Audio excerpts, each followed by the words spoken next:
morning, dear listener. This is Iain Lee. It's Thursday, the 6th of September. It's ridiculously early in the morning. We've got lots of stuff coming up in the show this morning, including, imagine the scene. You're about to take your child to school, but it's got no planning permission, and there's nowhere to drop them off. Well, that's exactly what's happening to parents at one Bedford school today. A couple who fired a shotgun to defend their home from burglars won't be charged. How far would you go to protect your own home? And I've got a dirty secret. I'm a huge fan of Celebrity Big Brother. I know, I'm ashamed to admit it, and I was gutted last night that Julie Goodyear, Bet Lynch no less, got booted out of the Celebrity Big Brother house. Was she right to get so many boos when she was evicted? Give me a call now, 08459 455 555. BBC Three Counties Radio. Is there anybody listening who doesn't know that's Belinda Carlisle? Is there anybody? I will confess this now, I had the biggest crush on Belinda Carlisle when I was about 14 years old. Man alive. Good morning. This is Iain Lee. Thank you to David and thank you to Helen for keeping the seat warm. It's my seat now, so back off. Picture the scene. You want to drop your child or your grandchild off at school, but there's nowhere to leave them.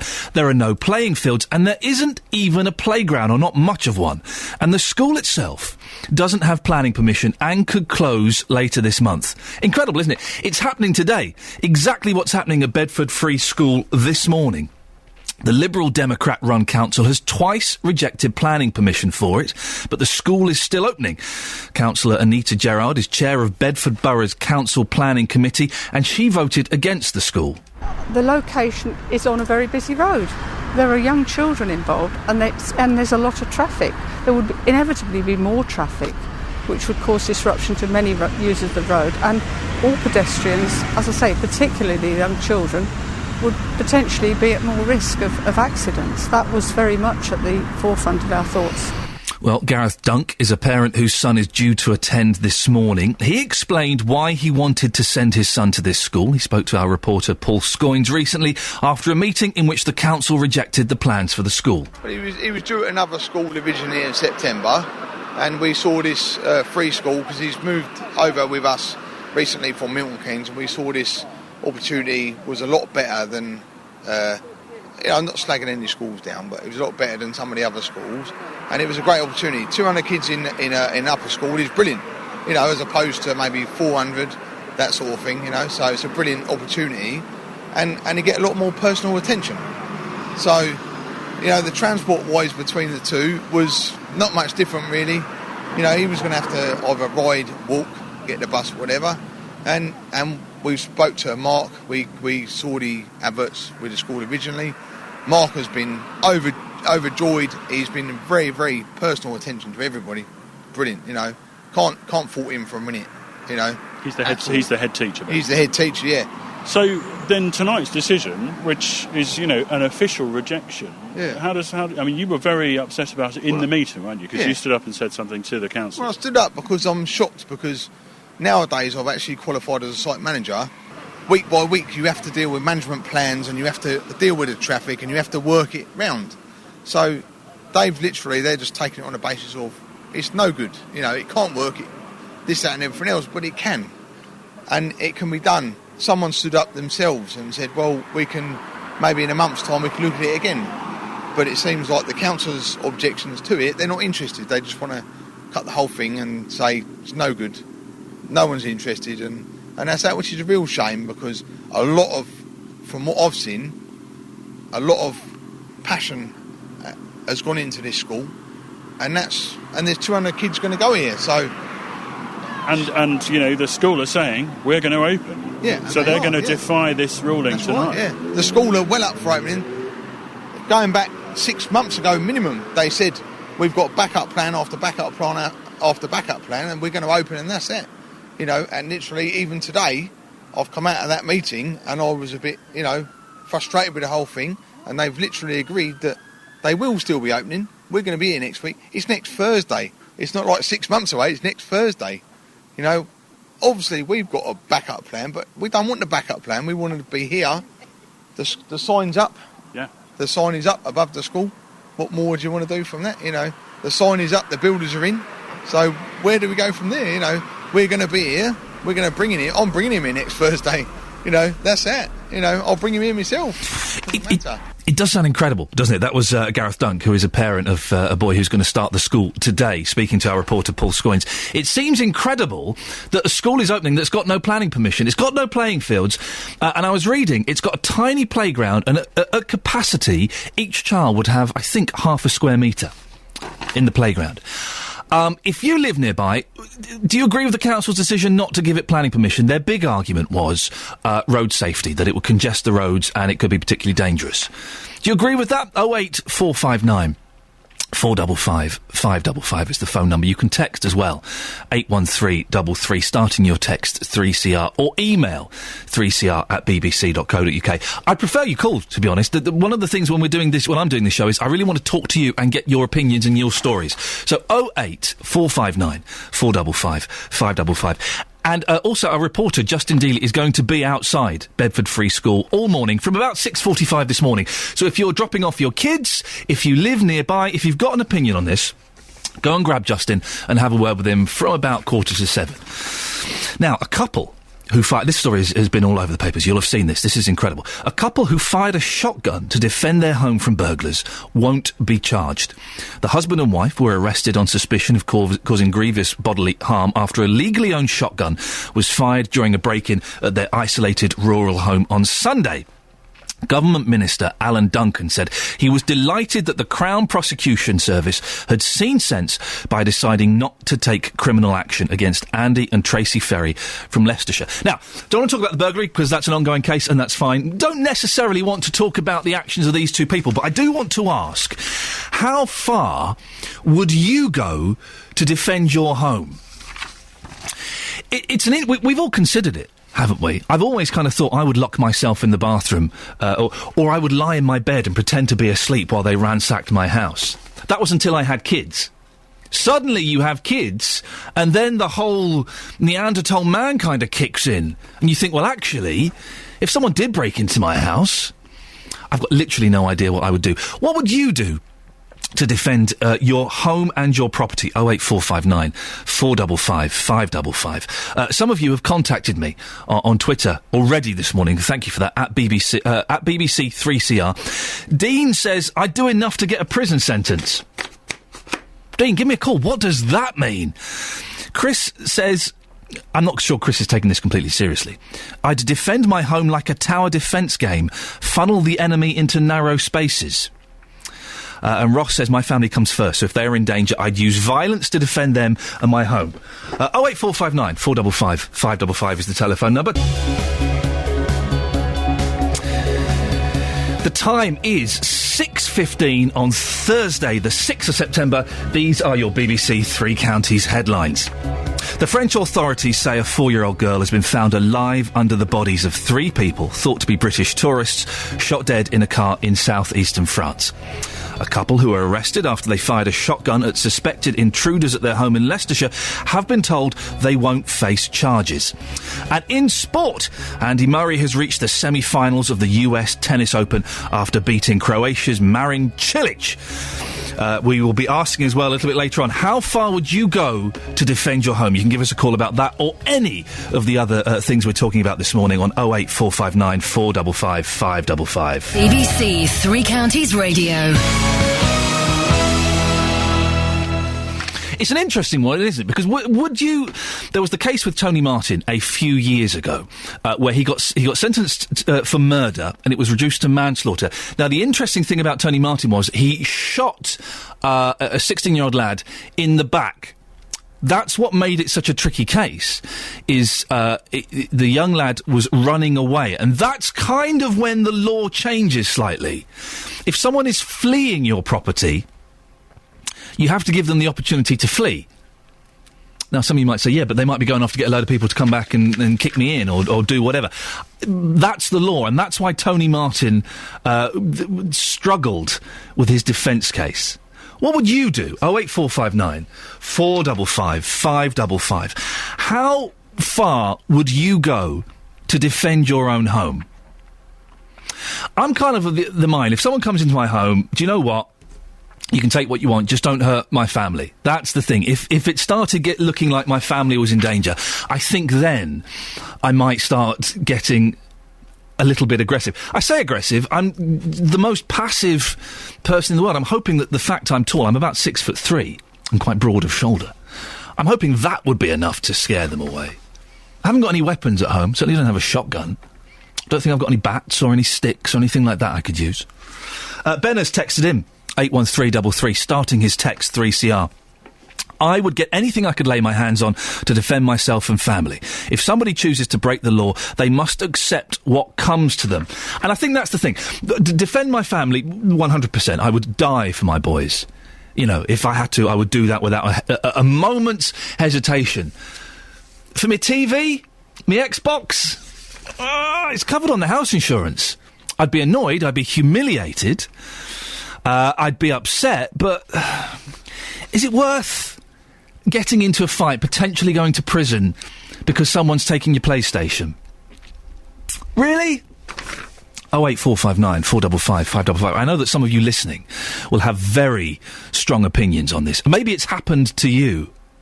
Maybe you've been in that situation. Maybe you have had to defend your home, your business, your shop. Be really good to hear from you this morning. 08459 455. I've been away for a few weeks, and I've been listening to Jonathan. He just gets filthier and filthier. The answer to that question is I sit down for a wee most of the time. It's just easier, isn't it? It's more comfortable. I'm getting an age where I don't want to be standing all the time. It's not very good. Jonathan will be in a couple of hours to let us know what's happening on his show. In many ways, I'm looking forward to that moment. I'm also dreading it. This is Iain Lee, BBC Three Counties Radio, 08459 455 555. I can't believe it. It's Status Quo. Fantastic. Now, you can laugh at Status Quo, but you have to remember, up until 1977, they were a blooming good band. After that, they got a little bit tedious. And, of course, this is the theme tune to Argos. But their early stuff is rocking, man. Listen to this. Although I did go to a Status Quo concert once, it was free tickets, and the first 30 minutes was fantastic. The next 2.5 hours, they kind of dragged on a little bit. Good morning, this is Iain Lee, BBC Three Counties Radio. A couple who fired a shotgun to defend their home from burglars won't be charged. The husband and wife were arrested on suspicion of causing grievous bodily harm after a legally owned shotgun was fired during a break-in at their isolated rural home on Sunday. Government Minister Alan Duncan said he was delighted that the Crown Prosecution Service had seen sense by deciding not to take criminal action against Andy and Tracy Ferry from Leicestershire. Well, we're joined on the line now by Jeremy Dean QC, who's a criminal defence barrister. Good morning, Jeremy. Good morning. Now, Jeremy, according to the law, how far can someone go to protect their home? Well, according to the law, the principle is very straightforward, which is that a person is entitled to use reasonable force to defend their property. Obviously, when put into practice, that principle can become far more complex. It does sound a little bit vague, doesn't it? Because obviously it's specific to each particular incident. So, but in this, let's talk about this case specifically, but it would appear that in certain circumstances, firing a gun is reasonable force. Yes, you're absolutely right. I mean, it is vague. The difficulty is that, there has to be a principle of law to govern every situation, whether this type of situation or any other situation. And obviously the reason why we have juries and sometimes trials become protracted is because when, real-life situations arise, applying that principle of law can be much more difficult. And this case that you've been talking about, the one that's been publicised over the last 24 hours, is a prime example of how, situations can be very, very difficult to address in real life. Am I right in thinking that the Tony Martin situation, that I'm sure our listeners will remember, he went to prison for murder, then it was downgraded to manslaughter. Yeah. The problem was that he shot the young lad in the back as he was fleeing. Yeah, that's exactly right. That's absolutely right. And obviously the complicating factor there was, firstly, that he actually fired the gun, and secondly, that the burglar was escaping at the time, and that's the problem for him. There will be some listeners, though, Jeremy, who would say, listen, once you come into my property, that's it. There are no rules. I will do everything I can. And if they're running away, who knows what they're running away to do, whether it's to disappear or to bring more people round?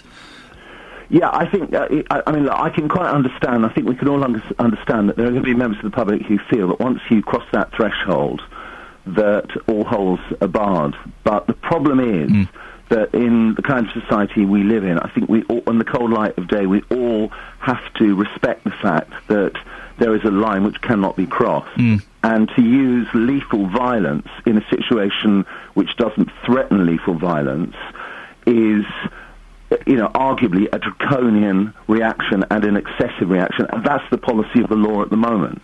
It's an emotive subject, isn't it? Because I know that if I was saying earlier, if someone broke into my house to steal my telly and my Xbox, do you know what? I'd let them have it's covered on the house insurance.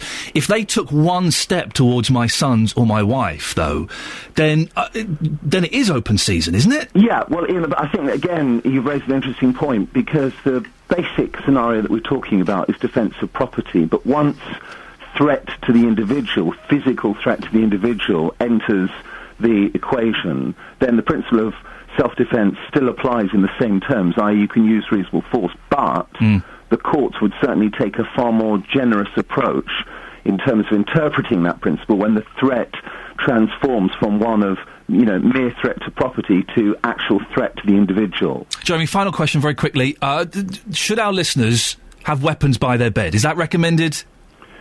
In all seriousness, Iain, and this is a straightforward response, the answer is no, because if that is what people do, there is every risk that that weapon will be used in a way which will be interpreted by the law as excessive force, and therefore the householder could get him or herself into far more trouble than is desirable. Jeremy, listen, I know we woke you up early. Thank you very much. That's Jeremy Dean, QC, who is a criminal defence barrister. You heard what he said. He's coming from the point of law.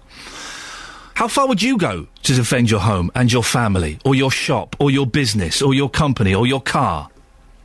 08459 455 555. You can text 81333, starting your text 3CR. But I would really like to talk to you. It's an emotive thing, isn't it? 08459 455 555. This is Iain Lee on BBC Three Counties Radio. Coming up in the next half hour, I'll be taking your calls on how far you would go to protect your property. I'll be speaking to John in Flitwick. He was burgled. I'll be finding out what he did next. And why you can save money when driving, no matter what kind of car you drive. If you want to give me a call on this or anything else that we're talking about this morning, 08459 455 555. Phil Collins. Phil Collins in the air tonight. We've been talking loosely about this couple in Leicestershire who fired at burglars in their home, were held in police custody for 3 days, which seems like quite a long time, but won't be charged. And we are asking, how far would you go to defend your house? We've had a few texts and emails. Daniel says... Again, Daniel, I'm not sure you're taking this 100% seriously. If someone broke into my house, I would fight to the death to defend my Xbox. I would grab my bedside cattle prod and shove... Daniel, come on now, please, be serious. It does raise an interesting question. We talked with Jeremy Dean, QC, and I asked, should people have a weapon by their bed? My tongue was ever so slightly in my cheek, but there is a serious point to it. His answer was no, because then that could be construed in a court of law that it was going to be used for some alternative purpose. But it does make you think, doesn't it? If someone broke into your house, where is the nearest thing you have to defend yourself in your house? I'm slightly hesitant to use the word weapon because it has all kinds of implications. But I guess that's what we're talking about. Where is the nearest weapon in your house? I'm trying to think what I've got. I haven't got a cricket bat. I haven't got a baseball bat. Certainly don't have a shotgun. Jez in High Wycombe says, re the shooting of intruders in Leicestershire. I think the decision not to prosecute the property owners was the right one. I have my late father-in-law's police truncheon. Oh, my goodness. That's terrifying. Those old... If you've ever seen one of those old police truncheons, boy, oh, boy, they pack a punch. I have my late father-in-law's police truncheon in a safe place in our bedroom. And if we had intruders in our house, I wouldn't hesitate in using it to defend my family and property if necessary. I think people should be allowed to use force and have more rights to protect their homes and families in the event they're being invaded by intruders. After all, they have no right to be in your property, stealing or possibly using violence in the first place. I've just remembered something. If you've ever been in one of these situations, it's just dawned on me I have. It's kind of terrifying, and you don't know what to do. I went round to a friend's house. I've just remembered this. Isn't this funny? Years ago, late at night, and I knocked on my friend's door, because I was staying there the night, and it took him ages to open it. I was like, come on, Steve, open the door. And I opened the door, and he was with a young lad. I thought, hello, this is suspicious. We went upstairs, and I was like, me being an idiot, didn't really think anything, bundled into his flat, and Steve looked terrified, as white as a sheet. I went, you're right, mate, who's your friend? He said, oh, this guy's broken in, he's burgling the house. And I bundled in like a numpty. All right, lads. He was a burglar. Now, this guy... what was slightly laughable was he didn't have a baseball bat. He had a rounder's bat. Now, rounder's bats are quite short. They don't look quite as terrifying. You wouldn't want to whack round the head from one, but they don't look quite as terrifying. So, I'm cleverly... I've got my mobile phone in my pocket, and I'm dialing 999 on the phone in my pocket. And I'm going, so, Steve... we're at your house and there is a burglar here. What is the address of the house again? Steve was like, what? I said, what is the address? Thinking that the police would hear this and it would be awesome and they would come round. I got my phone up later on. I dialed 666. There was no chance of the police going round. I dialed the number of the beast, which was pretty awful. But that was terrifying. But the point I'm trying to make there is we were terrified.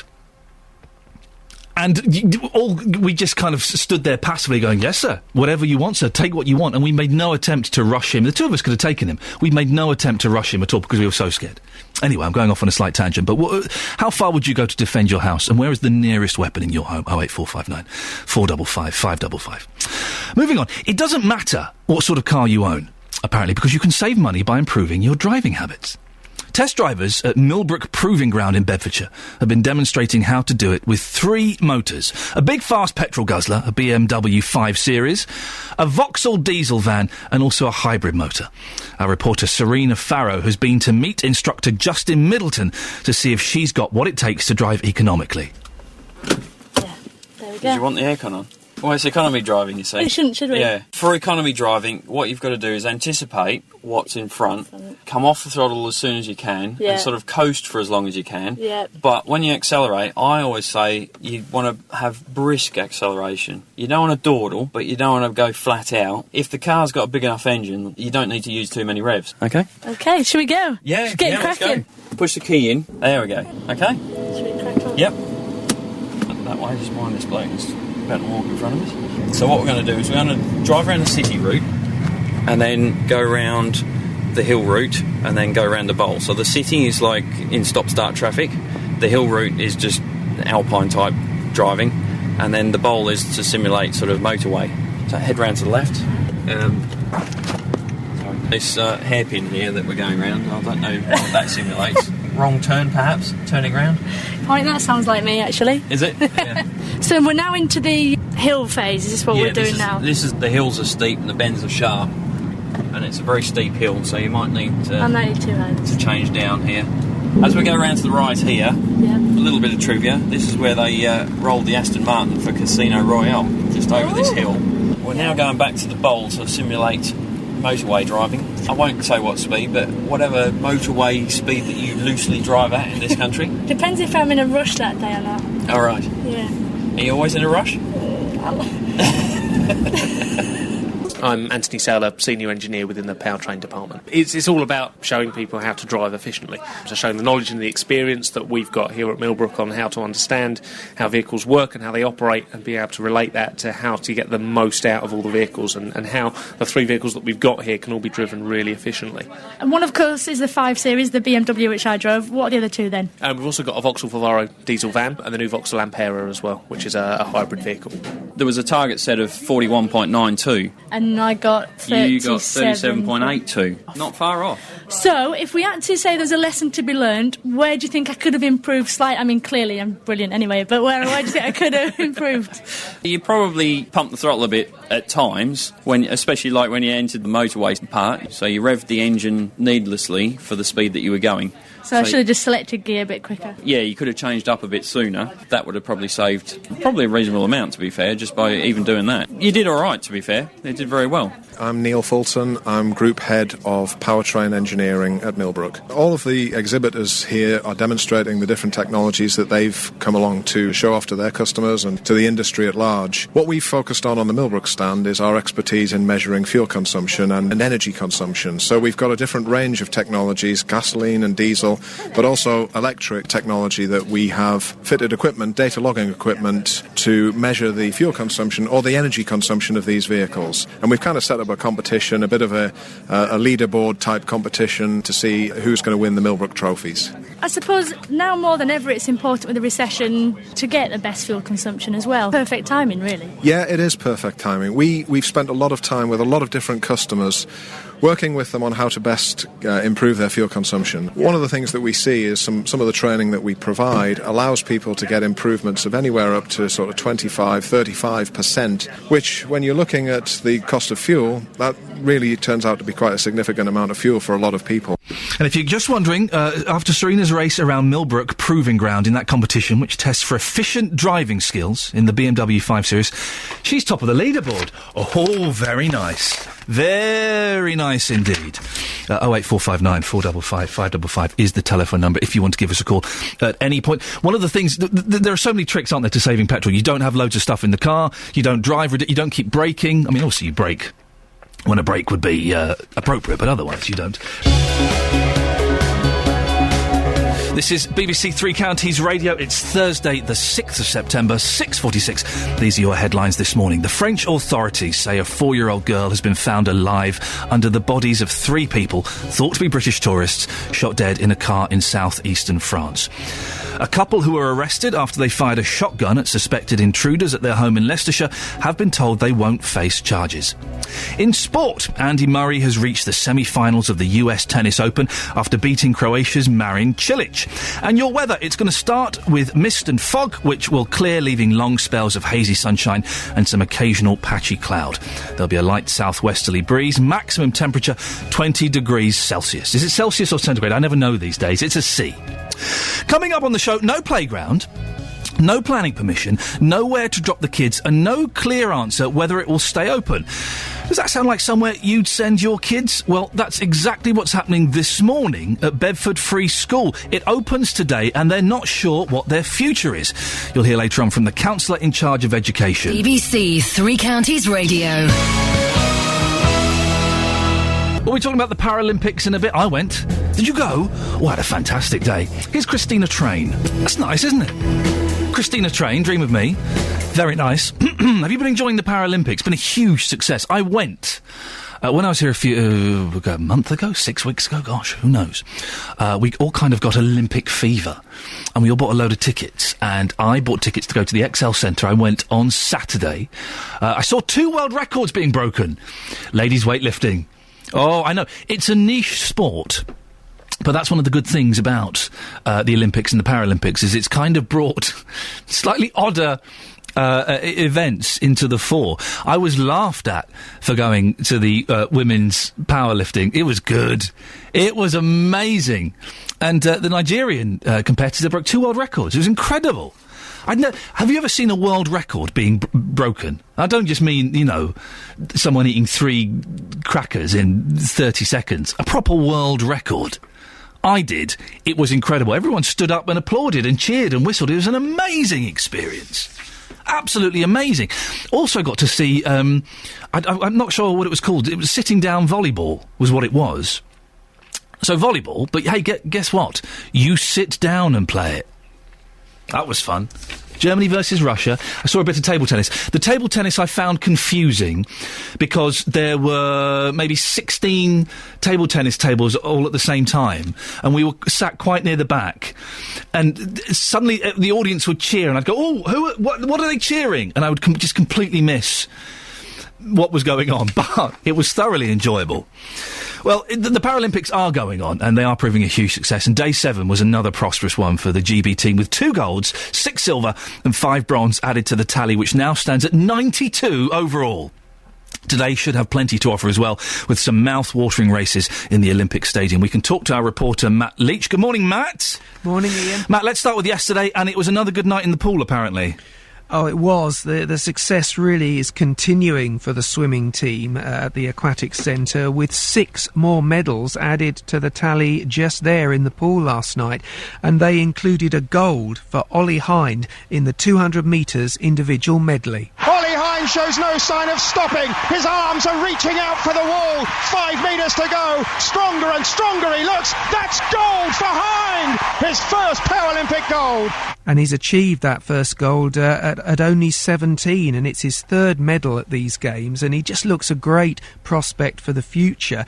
And another really excellent race to mention in the pool came in the 100 metres breaststroke for women, when Liz Johnson took bronze and Charlotte Henshaw silver, with Charlotte missing out on a gold by 0.03 of a second as she stretched for the wall at the end. I find it amazing. He was 17 and he's won a gold medal. What were you doing at 17, Matt? Because I was drinking and playing computer games. I was down the pub, yeah, exactly. I mean, it makes you think, what was I up to? It's amazing. The other gold of the day came from cyclist Sarah Stoney, and she's having a fantastic games, isn't she? Yeah, I mean, Sarah Story is a fantastic, achiever. She really can't stop winning. She's got her third gold in 3 events. She got 2 in the Velodrome, and then she turned up at the time trial at Brands Hatch in Kent and demolished the opposition to win what is her 10th career Paralympic gold. And amazingly, 5 of those were in swimming before she even decided to have a go at cycling, and she's now got 5 there as well.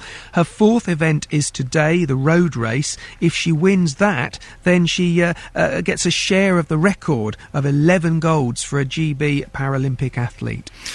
And today also, sorry, I'm just laughing because it's just that all of these, she went from swimming to cycling. It's just making my life seem so pathetic and unfit. Worse, isn't it? Yeah. Today looks like it's going to be a good evening for athletics in the Olympic Stadium, with the 100 metre race looking particularly tasty for us. Yeah, indeed. It's going to be good, I think. The Blade Runner is back tonight, Oscar Pistorius, and he's up against the rising star of British sprinting, Johnny Peacock, who was the fastest qualifier for the final. He actually holds the world record now in that event. I think he got that in June, and that's happening at around 9:25 tonight, so worth looking out for. Oscar Pistorius, of course, really made the headlines for that reaction to the 200 metre defeat, and he's been talking about his complaints then that he made about the length of his opponent's blades. Made them, didn't he, literally after crossing the line, and he now says, as we can hear, the timing of those comments he really regards as an error of judgment. It just came out at the wrong time, and I've apologised to Alan and apologised to my supporters. It's not like me, and I've got to be gracious, and I think that's one of the things I learned. You can be humble when you win, it's easy, but to be gracious when you lose, that's not something that I did, and I'm very sorry for that. So he's saying there he needs to be more gracious. Yeah, of course he does. It's the Olympics and the Paralympics. Yeah. That's what you do. And when you haven't lost for 7 years or whatever it was, I guess it's hard to take. But in the end, he just came across as a really bad loser, didn't he? My friend on Twitter, Barry from Watford, tweeted. Yeah, and this was genuine. He tweeted, "I feel really sorry for Oscar Pistorius. He was robbed." 10 minutes later, he tweeted, "I've just found out Oscar isn't British. Shut up, you whinging loser." Which I thought was a bit harsh, but it's not very sportsmanlike immediately after the race to start questioning the result, is it? It was very poor, and it meant that the poor Brazilian guy, who's clearly, everyone, the officials are saying there's been nothing was done. He won. Wrong, so, he won, and he had to face immediately microphones in his face asking him whether he's cheating or not, in effect. And, that's not really the way you want to sort of celebrate your gold medal, is it? We're also going to get to see David Weir again in another final, aren't we? Oh, what a competitor he is, and yes, indeed, he goes for his third gold of the Games in the 800-metre final at around about 9:15 tonight, so I think the place to be between about 9 o'clock and 9:30 is watching those athletics events with those 2 races, and the way he's been dominating the opposition, Ian, you wouldn't bet against him. I mean, they look terrified of him, the other competitors, every time he gets on the start line, and later in the week he goes in the marathon. And just to mention very quickly a few other things to watch out for today. Guaranteed medals in the sailing, which will be the first time that GB have won medals in the Paralympic sailing, because competitors are well placed as they go into the final races today. The men's team go in the semi-final of the wheelchair basketball, and don't forget the pool again, where Jonathan Fox, people may remember him, he's already got a gold, goes for another one in the 400-metre freestyle. Matt, lovely talking to you. Thank you very much. That's Matt Leach, our reporter, with his eye on the Paralympics. I did enjoy going going to the Paralympics on Saturday. The one thing that made me uncomfortable, and they were doing a brilliant job, this isn't to knock them at all because they're all fantastic volunteers, but there were so many volunteers all smiling, all saying hello. Good morning, sir. Hello, sir. Good morning. Great day. As a British person, I found that slightly uncomfortable. People being nice to me without any reason other than they're just being nice. It sat very uncomfortably with me. 08459 455 555. In the next hour, we'll be speaking to Justin Dealey, who is outside the controversial Bedford Free School. If you live near there, if you're dropping your kids off there, see if you can find him and have a word with him and let him know what you think about the whole situation. But first, here's the news with Catherine Boyle.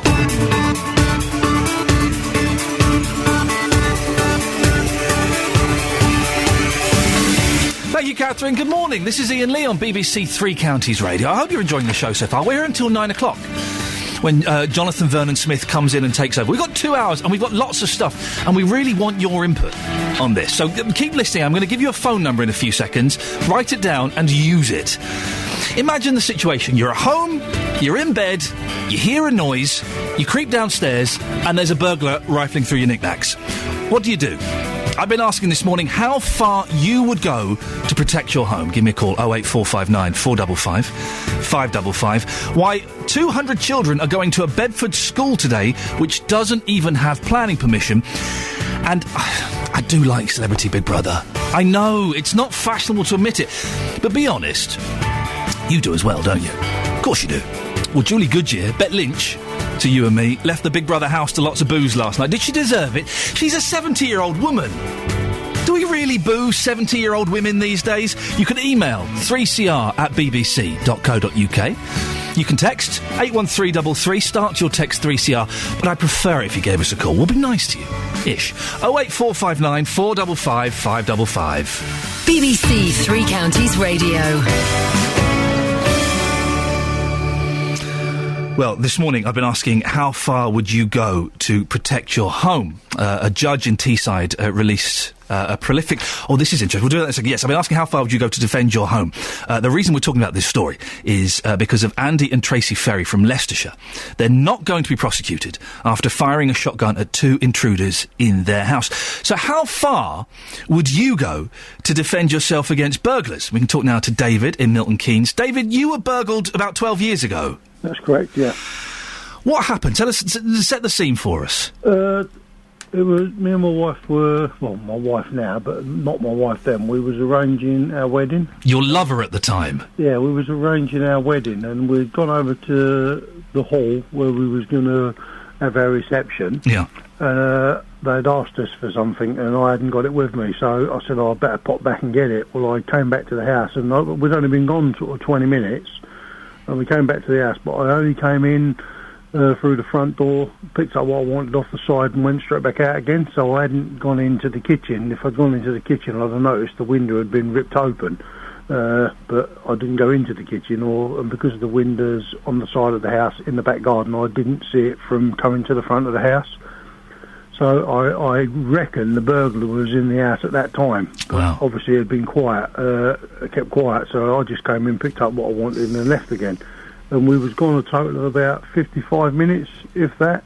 But when we got back, they'd ransacked our bedroom mainly.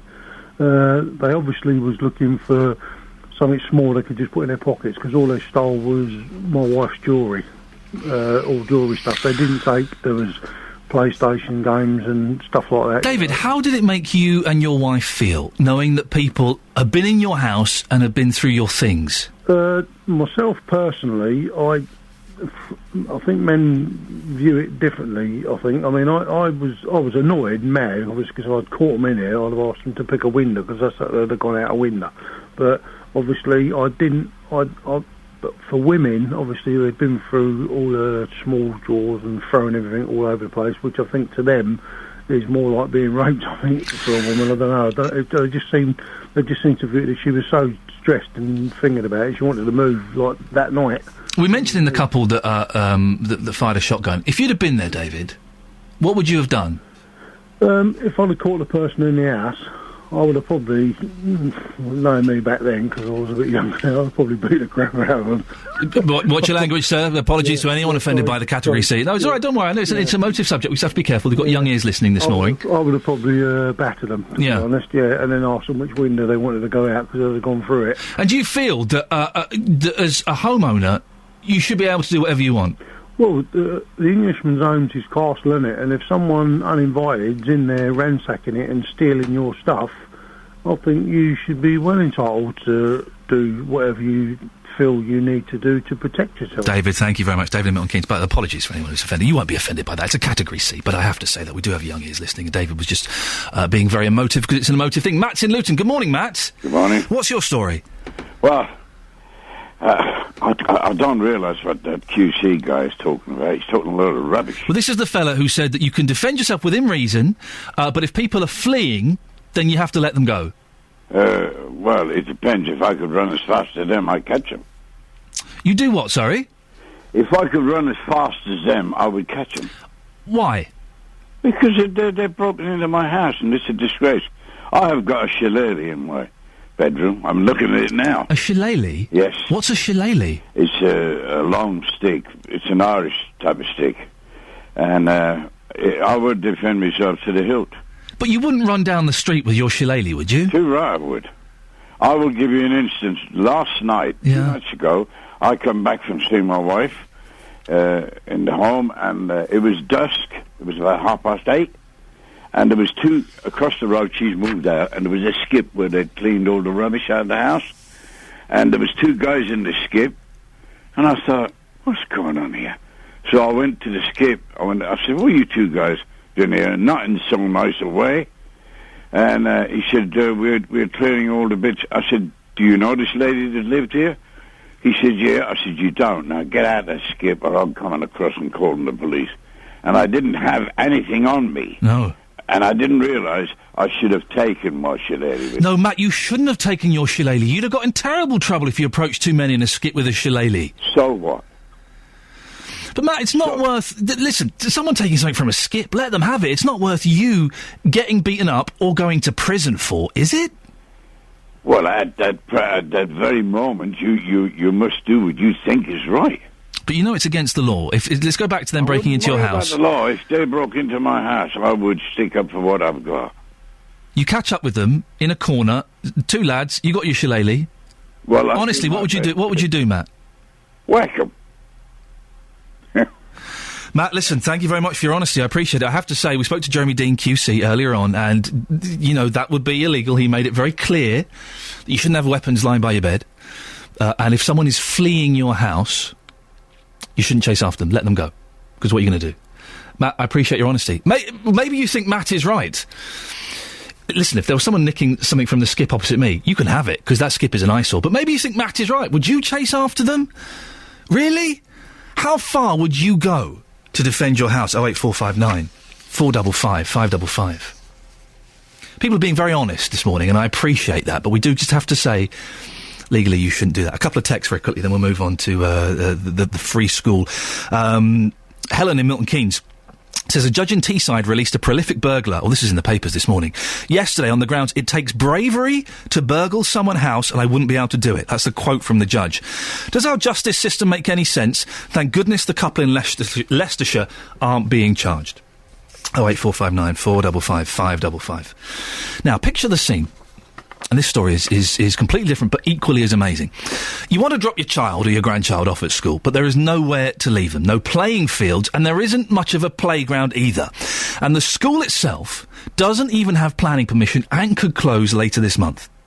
That's exactly what's happening at Bedford Free School this morning. The Liberal Democrat-run council has twice rejected planning permission for it.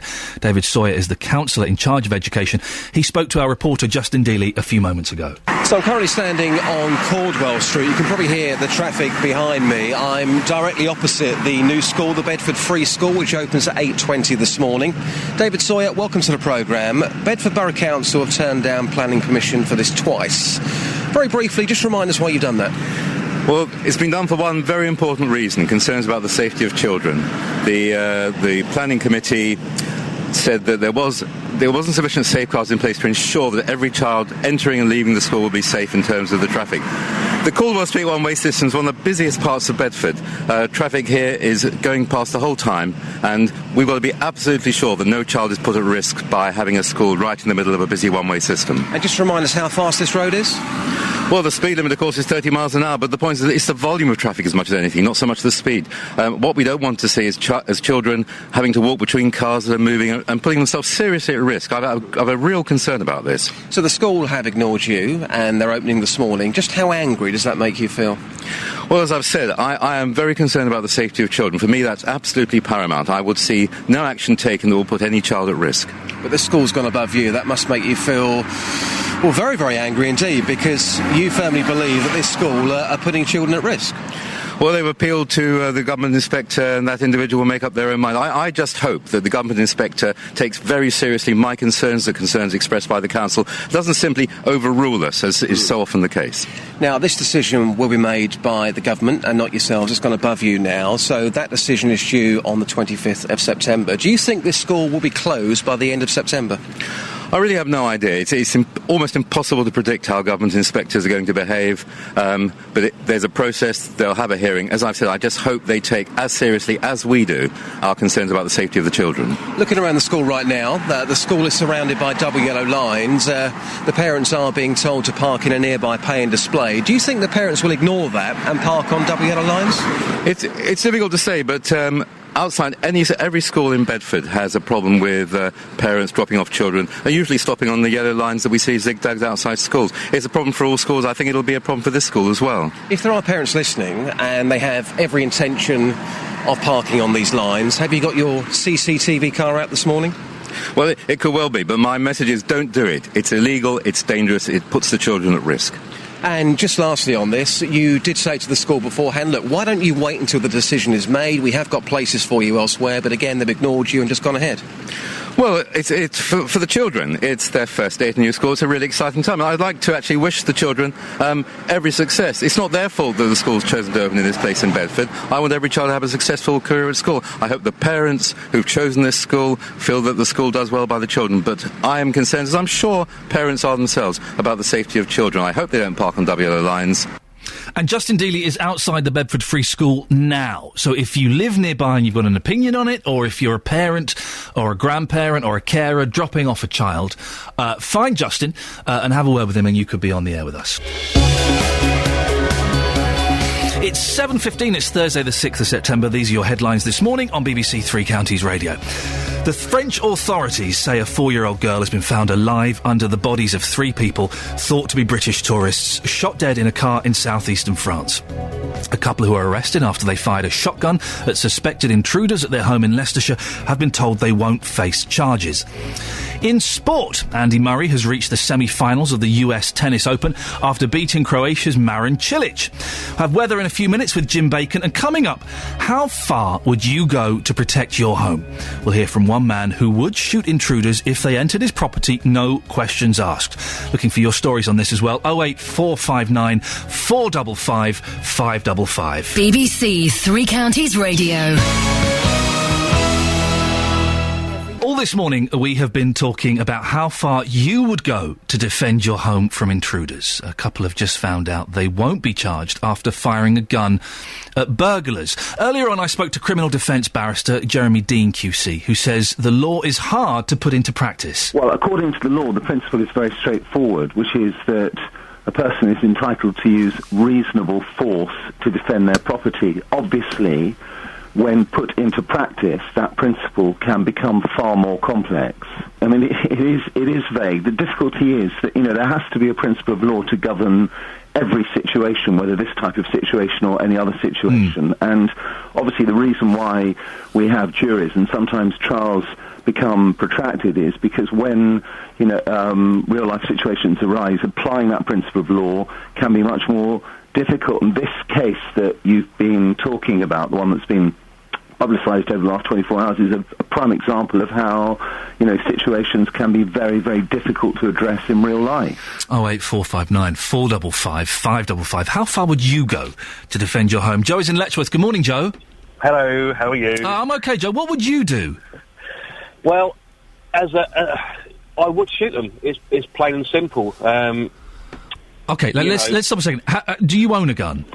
Yes, I do. And I'm assuming it's all legal and it's above board and that's fine. Of course it is. But at the end of the day, you know, I'm like you, Ian, I've got 2 small kids. Yeah. And if someone comes into your house, the adrenaline starts pumping. I mean, you said it a minute ago when you went round to your friend's house, you know, the adrenaline, it either makes you fight or flight. So you were sitting there and the guy was there, you could have taken him, but you didn't. So logic goes out the window completely in these situations. So, yeah. And I've got to say, you know, I've got a wife, I've got 2 young kids.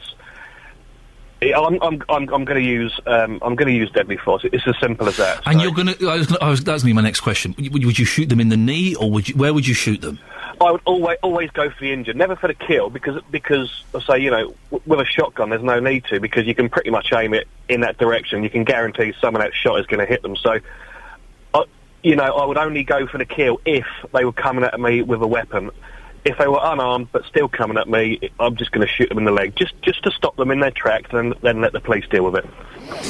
Joe, you heard Jeremy Dean QC earlier on, possibly, and he was saying that if the burglars were leaving the property, you have to let them go. Would you let them go, or would you shoot them in the back?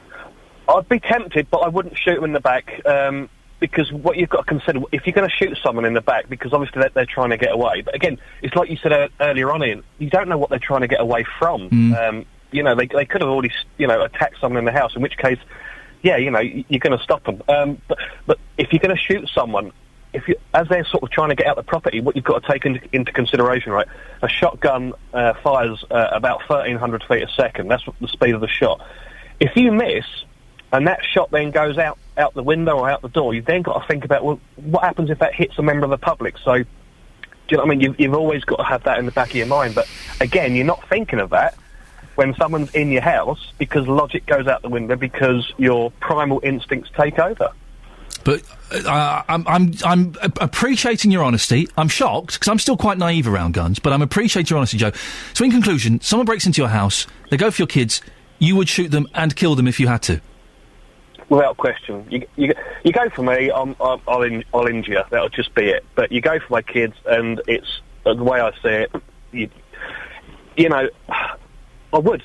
Absolutely, Ian, I would. And you know what? They in most other countries in the world, then the law is quite simple. You break into someone's house, then as far as the law is concerned, you know, if you upset that person and they've got firearms, they are well within their rights to shoot you, and quite rightly so. Joe, thank you for that. That is the law in other countries. I have to stress, the law in this country is, if someone is fleeing your property, you let them go. Joe, listen, thank you.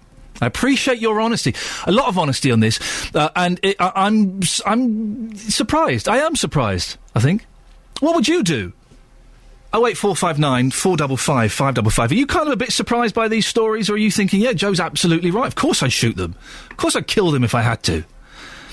Kill someone, really? I don't know if I could.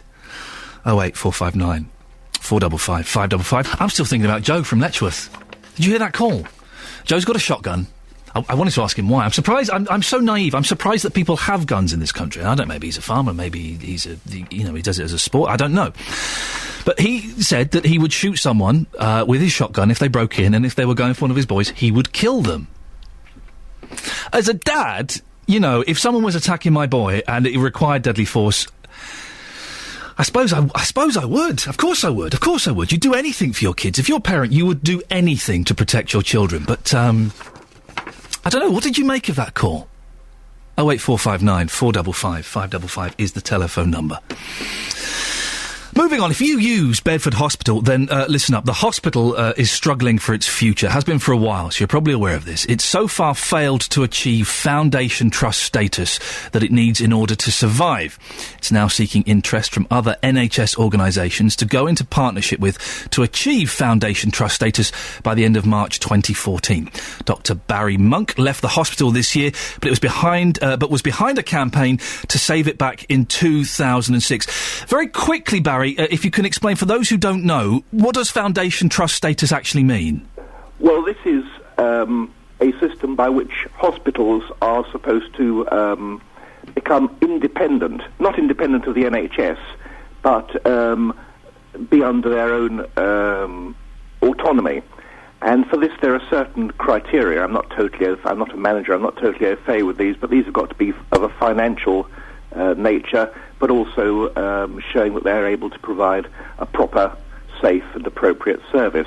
Why did you start your Save Bedford Hospital campaign in the first place, Well, Barry? that was almost exactly 6 years ago. It was September 2006, because I saw the writing on the wall that Bedford and other district general hospitals around East Anglia, but Bedford in particular, was being starved of resources so that it couldn't maintain some of the services that it really needed to be a comprehensive district general hospital. In other words, I perceived that there was some sort of plan or nationally to reduce the number of hospitals of Bedford's size, and the way this was going to be achieved was not by announcing they were going to be shut, because that would cause such an uproar, but just starving them of what they needed in order to grow, and as hospitals do need to grow, to become financially viable in terms of the amount of work they do. Barry, you said it's almost 6 years to the day since you started this campaign. Do you think that the hospital should have achieved trust status by now? That seems an incredibly long time. Well, Foundation Trust, the system, that started, I think, about 4 or 5 years ago. And I think that there are people who have not done what they should have done. I think there are people around who really need to hang their head in shame, because this announcement is really, after 205 years of Bedford Hospital serving the people of Bedford and Bedfordshire, and being a very, very fine hospital with wonderful doctors and wonderful nurses, this is going to be the end of Bedford Hospital as an autonomous, independent unit. It'll be taken over and cherry-picked by some larger organisation or by several organisations, and it will not be the Bedford Hospital as we've known it and loved it. Is a partner likely to get on board now? I have no real idea, because things have been allowed to run down at Bedford Hospital. Senior staff, nursing and medical, have gone and not been replaced, and so on and so forth. A lot of people are suggesting that this is the end of the hospital, that this is, it's kind of its end. Well, I think that in the way that we know a hospital, yes, I'm sure there will be some services run from there, but this will not be a hospital with the things that we take to be standard for a hospital: an accident and emergency department open 24 hours a day for all admissions, and all the other services that we take it as read that a proper district general hospital will have. Very quickly, Barry, why is Bedford Hospital so important? Well, I think it's a much-loved local institution. I mean, I worked there for 25 years. I gave my heart and soul to it, as a lot of people do. It's the sort of place when you work there, as a doctor or a nurse or even the cleaning and the portering staff, where people do seem to give it their heart and soul. And I think we've been we and the people of Bedfordshire and Bedford have been really let down by certain people. Dr. Barry Monk there, thank you for that. He left the hospital, Bedford Hospital, this year, but has been behind a campaign to save it back in 2006. What do you think? Have you used the hospital? Are you going to miss it? It's looking like it's on its way out, isn't it? 08459 455 555. Don't forget, Bedford Free School, our reporter Justin Dealey is down there all morning. If you are listening to us on your way to drop your kids off or your grandkids, or you live around that area, do try and meet up with Justin and have a word with him and tell us your views on this school that has no planning permission. Nearly 7:30, let's get the latest news now with Catherine Boyle. Across beds, hearts and bucks, this is Iain Lee on BBC Three Counties Radio.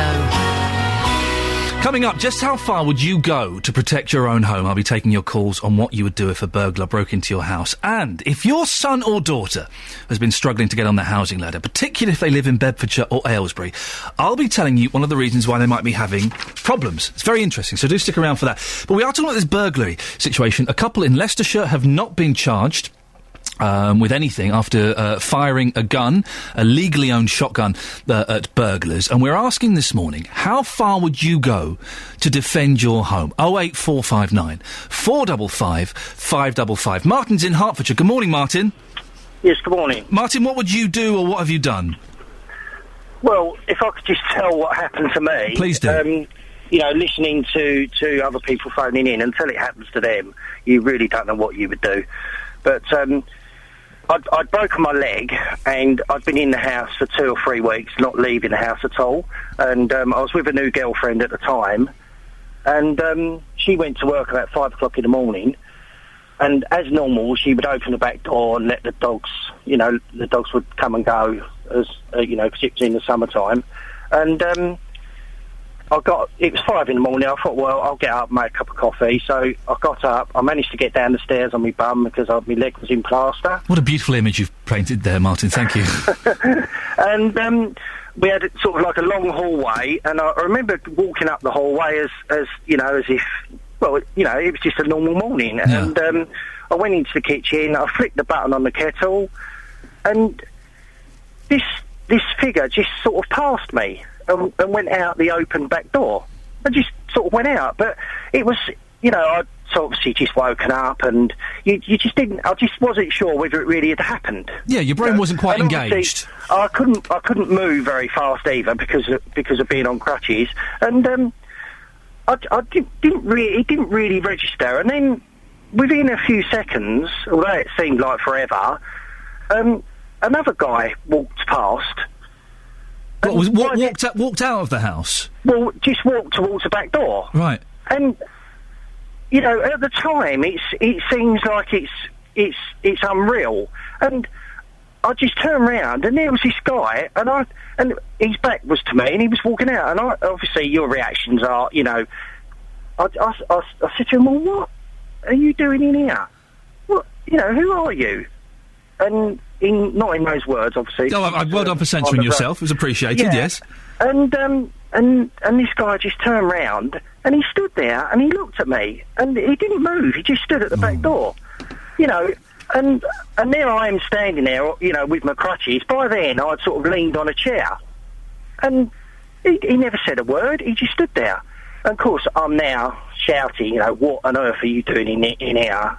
And he just slid out from his trousers. He had sort of like tracksuit bottoms on. He slid out this large knife type of machete thing. This was 10 years ago now. Yeah. And I've never told the story really to anyone. And listening to you this morning, I feel that I need to phone up because of what other people are saying.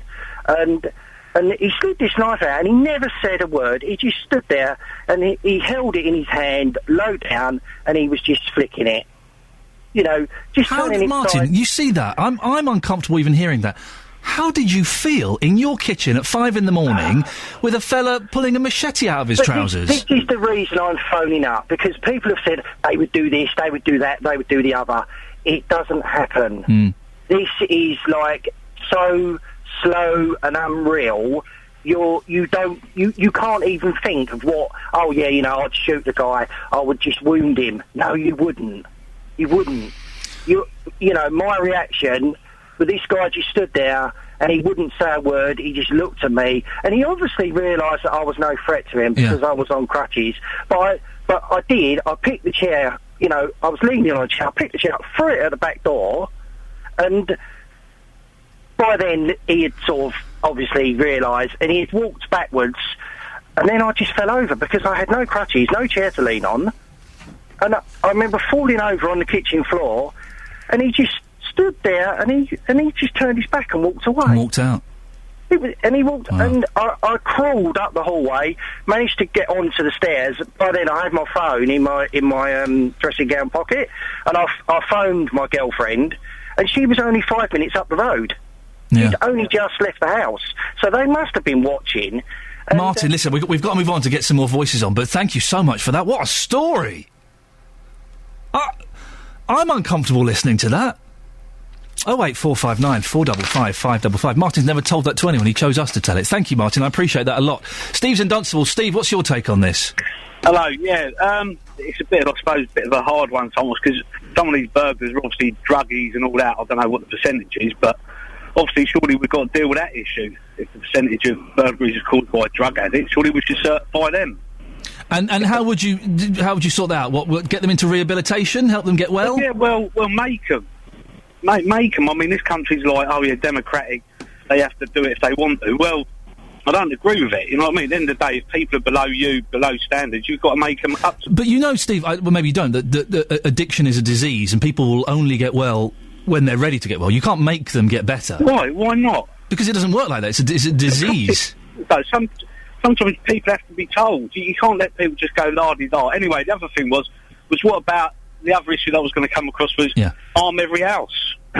Responsibly, obviously. Hang on a minute. There's an oxymoron. Arm every house with a gun? Yeah, with just a pistol. Nothing. Oh, just a pistol. Okay, yeah, just a pistol. Why on earth would you do that, Steve? Well, if burglars have got any sense, they're not going to rob anyone's house. Hey, guess what? Burglars will live in houses. They'll have guns as well. Well, no, obviously you're going to have to suss that out. That's what. Okay. So yes, and your clever plan, Steve. Only the good people will get the guns, and the naughty people won't get guns. Well, I wouldn't say there's many good people in this country anymore. Okay, Steve, there we go, Steve.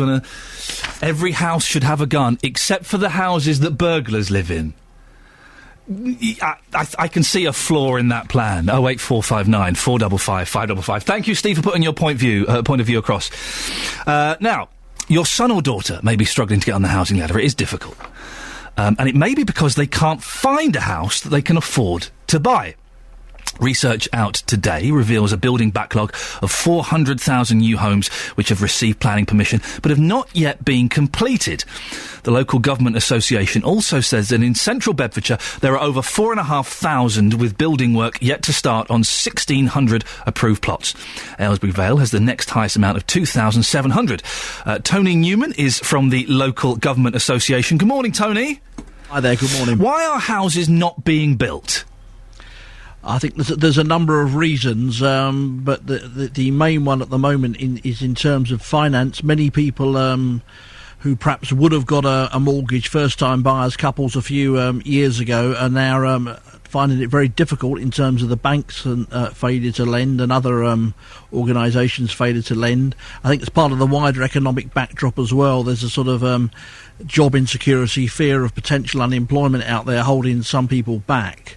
But this is interesting, as your introduction has highlighted, because this discussion's come around today because of the government suggesting that the issue is the planning process, and I think as the local government association's figures prove pretty conclusively, that isn't the issue. The planning permissions are being granted, and it's about getting the developers on site and getting the wider economy moving. Well, if I've got this right, it's rumoured, isn't it, that I nearly said Tony Blair. God, how old am I? David Cameron is going to announce plans this week to make planning permission easier in an attempt to get more houses being built. But you're saying that isn't the problem. The planning permission is already there. Yeah, there's planning permission for 400,000, and 50% of those granted. 50% of those aren't even on site yet. And if there was no planning permissions granted for another 3.5 years, that 400,000 will take that long at the current rates to get built. And the real fear with what David Cameron is suggesting is, because I think of his failure to understand the issue here, if he loosens as being suggested planning permissions on the Greenbelt, we could see development sort of let rip on the Greenbelt, whilst we've still got 400,000 planning permissions granted in the system already. So I think, government need to have another look at where they think the problem is, because we do not think, as these figures show, that it's planning permissions and local government and councils that's the issue. There's an issue about getting the developers who've got the permissions onto the site. Now, part of that might be down to the developers, but in part it's got to be the wider economy and getting investment going again and giving people the confidence to go out there and if they're looking to buy a house, but also get councils freed up to build some new council housing, so those that perhaps can't afford to buy at the moment could afford to rent. Tony, there are many unfinished plots in Bedfordshire. Is there a reason why one area has a higher number than another? Not particularly, although it could be to do with Bedfordshire would have, relative to some other areas, perhaps higher land values, which means the issues we're talking about here could be exaggerated. But these figures, we're up and down the country, the issue is the same. There are outstanding permissions, as I said, over the whole country, and we're still not seeing enough developers on site with the permissions given.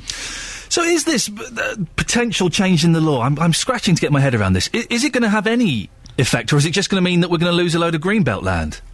Well, I think that there's a risk there, and because of the sort of false premise that the change in the law is based on, which I think these sort of figures blow out the water, then we could see potential chaos. We could see development on the greenbelt where it is not necessary, because perhaps on an adjoining plot of land not on the greenbelt there's already an existing permission given.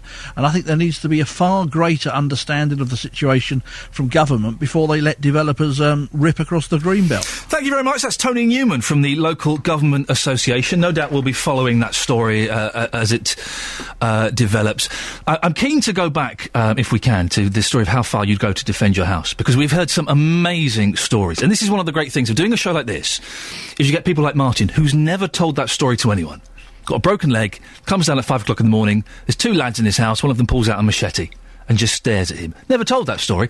He chose us to tell that. And that's why this kind of radio show is so powerful. What would you have done in this situation? There's not a lot you can do. If they've got a machete or a weapon, there's nothing you can do, is there?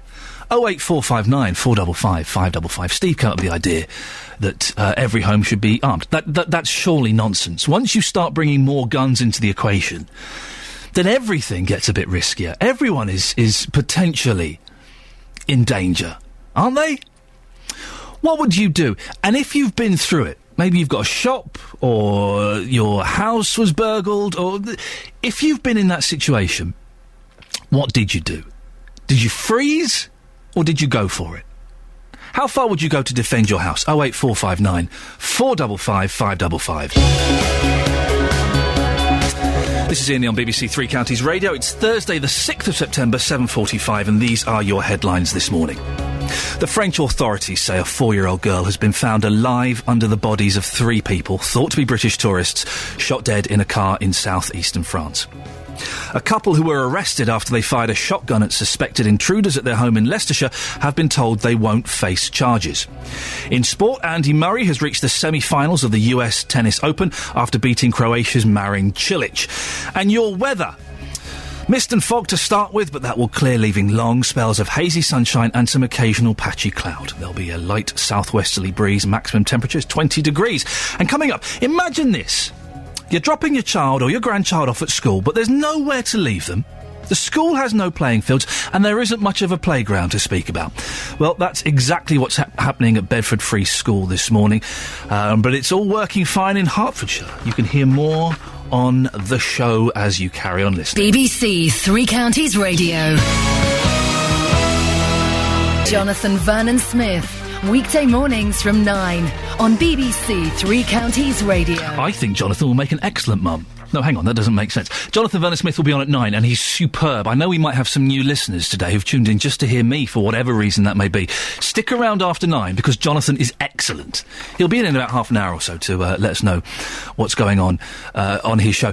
Now, I've kind of confessed this, and it is a confession. I do have a dirty secret. I'm really enjoying Celebrity Big Brother. And I really enjoyed the Big Brother before that, but I think this celebrity one, it's had its quiet moments, but there's been some cracking stuff in it. Now, be honest, you like it as well, don't you? You do. You say you don't, and you go, oh no, not that blooming Big Brother again. Oh, is that still on? What, 5, is it? Is it Channel 5, 10 o'clock, is it? No, I don't watch that.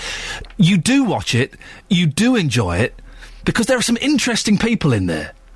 First off, if you saw the beginning, Jasmine, ooh, wow, she was bonkers, wasn't she?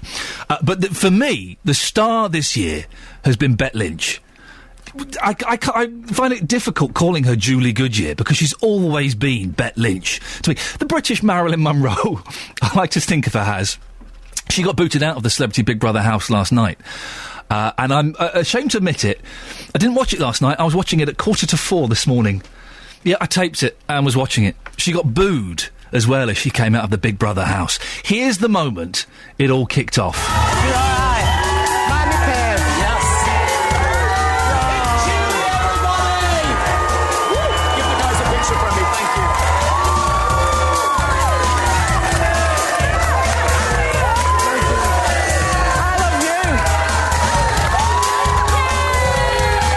It's uncomfortable listening, isn't it? Let's go have a task. Let's go have a chat. How are you? What's it like being back in the ring? That's all we need to hear, surely. It's uncomfortable listening. She's 70 years old. It brings up two things for me here. First of all, Celebrity Big Brother, it's a TV show, it's a game show. They're all kind of characters in a show. It's a little bit of pantomime. And did you see the show? Have you been watching it? Did she deserve to get booed? She was pretty, I'll say it, nasty in the house. There was a lot of stirring going on, and a lot of bitching, and a lot of two-facedness. Did she deserve it? The other thing is, she is a 70-year-old lady. If my nan was still around, God rest her soul, and she got booed for whatever reason, I'd be gutted. I know it's Bette Lynch, and she's tough. She can take it. She's had all of this stuff. She's been in the papers. You know, she's led an amazing life. She married her stalker. That's how she describes him. So she can probably take it. But still, that's got to be upsetting, isn't it? I know I'm not speaking to everyone on this, but I'm speaking to some of you people. I'm speaking to you. 08459 455 555. Was Bette Lynch right to get booed last night? And if you're too embarrassed to come on the phone, you can send me a text. 81333. Start your text 3CR. Let me know if she was right to get booed. Now, we're talking about free schools this morning. There was a free school opening in Bedford. It has not had planning permission. It's been denied planning permission, I think, twice. The main reason the local council have denied it the planning permission is they say it's not safe around there for kids because it's such a busy road, and to have kids coming in and out of that school just wouldn't be a particularly safe thing. If you're dropping your kids off this morning at the Bedford Free School, or you live around there, our reporter Justin Dealey is there. You'll recognise him. He's dead good looking and probably showing off a little bit too much hair, chest hair. But go and grab him and have a word with him. He's really keen to get your stories and get your opinions on what's happening. Paul is in Biggleswade. Paul has called in. Good morning, Paul. Good morning, Ian. Justin must have paid you a lot of money to have said that. No, it's all true. He's one of the most handsome men I've ever met in my life. That's a blatant breach of trade. Oh, bless him. What's your take on this? Have you got kids going to this school? No, I don't. No, I don't. My take on it is that I'm a driving instructor, and I spend quite a lot of my working time driving around that area, around Caldwell Street. Yeah. And I would say that it's bad enough around there now, just with the college, because to be perfectly honest, and to try to put it as politely as I can without offending anybody, when those college students are turning up, and when they get turned out of that college, basically they haven't got the brains they were born with to be able to navigate themselves safely across the road, because I don't know what it is these days with youngsters, they seem to have a terrible attitude to crossing the road, and frankly they've got no road sense, so goodness knows what it'll be like with younger school children crossing, so it is quite clearly Paul, a dangerous area. Sorry to interrupt, I think the younger kids are better. It's because the teenagers never had Alvin Stardust telling them how to cross the road like you and I did. But that's always been the way, is it? That teenagers, they kind of just wander across the road in groups. But you're saying that the traffic there and the pedestrians, that road is a nightmare as it is without having another school opposite. Oh, absolutely, it is. It's dreadful. But if I could just carry on from that. Now, I remember distinctly, absolutely distinctly remember, I was listening to your programme. I think at the time it was David Prever was standing in on this programme. It would have been about 6-7 weeks ago, something like that. Yeah. And he had this conversation with the headmaster of this would-be school, and I absolutely distinctly remember him, David Sword, saying, what happens if you don't get planning permission? And the headmaster kept saying, well, we've got contingency plans in place. And David said, well, what are those plans? He said, well, we've got contingency plans in place, so I'm not prepared to discuss that now. And he said, so you'd be happy if you get turned down again for planning permission, when it comes and you can't open, you'll be happy to come back on the air and explain yourself. And I remember him saying, yes, he would. Now, I appeal to you to find that in your archives and play that, because I think this headmaster is really behaving very arrogantly. Well, Paul, listen, we will see if we can track that down. We'll have a look. But I can tell you, after 8 o'clock, Justin will be talking to the headmaster. Yeah, well, get him to put that to him, because I remember him, because it stuck in my mind, and I'm thinking, well, that'll be interesting to hear that, when it all falls flat on its face. I think it's very arrogant of this man to open this school, in view of the fact that he hasn't got permission. If it were you or I trying to stick up a treehouse without planning permission, we'd have the council around with the bailiffs and pulling it all down with bulldozers. Paul, it's an interesting analogy you make there. Thank you very much. That's Paul in Biggleswade. And yes, Justin has managed to get hold of the headmaster. We'll hear from him after 8 o'clock and see what he's got to say. Now, you may have no idea how the new high-speed rail network will affect you. Well, if you live near Hartwell House in Buckinghamshire, you can find out by heading down to an open day there today. Iain Wilson is the Assistant Director of External Affairs at the National Trust. Good morning, Iain. Morning, Ian. What do visitors say when they learn the route of the HS2? Well, a lot of people who come to the hotel or come to walk around the grounds a bit or something like that, are quite surprised at just how close the line is going. And of course, we've been spending a lot of time over the last few, a couple of years almost, really, talking to High Speed 2, but also talking to local authorities, parish councils, landowners and other groups about the approach that we're taking. And today is really an opportunity for the public to come in and talk to us about, what their thoughts are, both about the high-speed rail line generally, but also about what perhaps they would want to see in that area if the line goes ahead as well, because we're trying to look forward. What are your main concerns about HS2?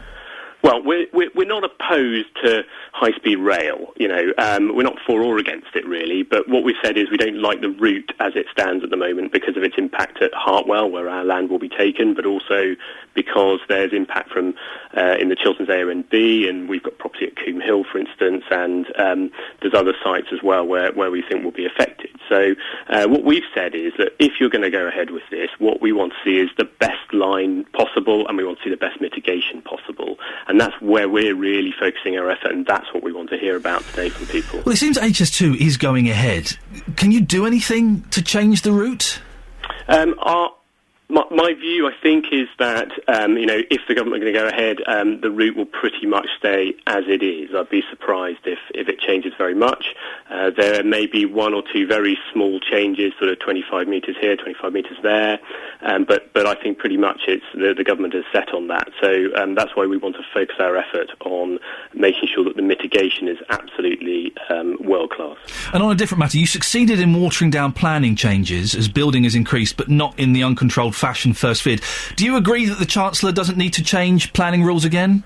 Well, we absolutely would rather see the changes that the government made quite recently bed in to see how they are going to work. Local authorities are currently rewriting all their plans. They're in a transition year. We'd like to see that go through. There may be small changes here and there that, perhaps might help to get things going a bit in terms of the economy, but actually what we fundamentally want to see is the whole system bed down, and we think we've got still a good and robust system that shouldn't prevent good development happening. Iain, thank you very much. Iain Wilson is the Assistant Director of External Affairs at the National Trust. And if you want to find out more about Hartwell House, you can go down there today, and they're having an open day. My wife is a member of the National Trust, right? She got like a lifetime membership. Her parents bought it for her when she was a kid, and it was something like £200, which back then was a lot of money. Now, we looked into getting it for our little boy, a lifetime membership.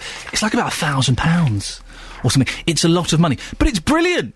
You just go to all these old houses. That's £5 to get in. No, it's not. I've got one of these. Always superb. After 8, we will be speaking to Justin, who is outside the Bedford Free School. Don't forget, if you're near there, go and find Justin, have a word with him, and let him know your opinion. And also after 8, we'll be talking more about how far you would go to defend your house. This is all in light of the story of the couple in Leicestershire who were held in police custody for 3 days, but haven't been charged after they shot at burglars. And we've heard some amazing stories. We've had Joe in Letchworth, who would fire a gun and would shoot to kill if he needed to. We had Martin, who came down in the morning, was making a cup of tea, and 2 lads just kind of stood in the kitchen. And he said, I must admit, I appreciated Martin censoring himself. When he said, "Who do you think you are?" I kind of got the idea that wasn't actually what he said to the chaps in question. But he kind of was a bit shocked, and one of them pulled out a machete and just stood in his kitchen looking at him. Amazing! If you've been in that situation, 08459 455 555. Or if you know what you would do, or you think you know what you would do in that situation, do give us a call. You can text as well, 81333. Start your text 3CR. I'm not the only one. I knew I wasn't. Snuggle Skunk on Twitter has said, yes, Julie Goodyear did deserve to be booed. She's proof she's not a very nice person. Did she? She's 70. We'll find out more after the latest news with Catherine Boyle.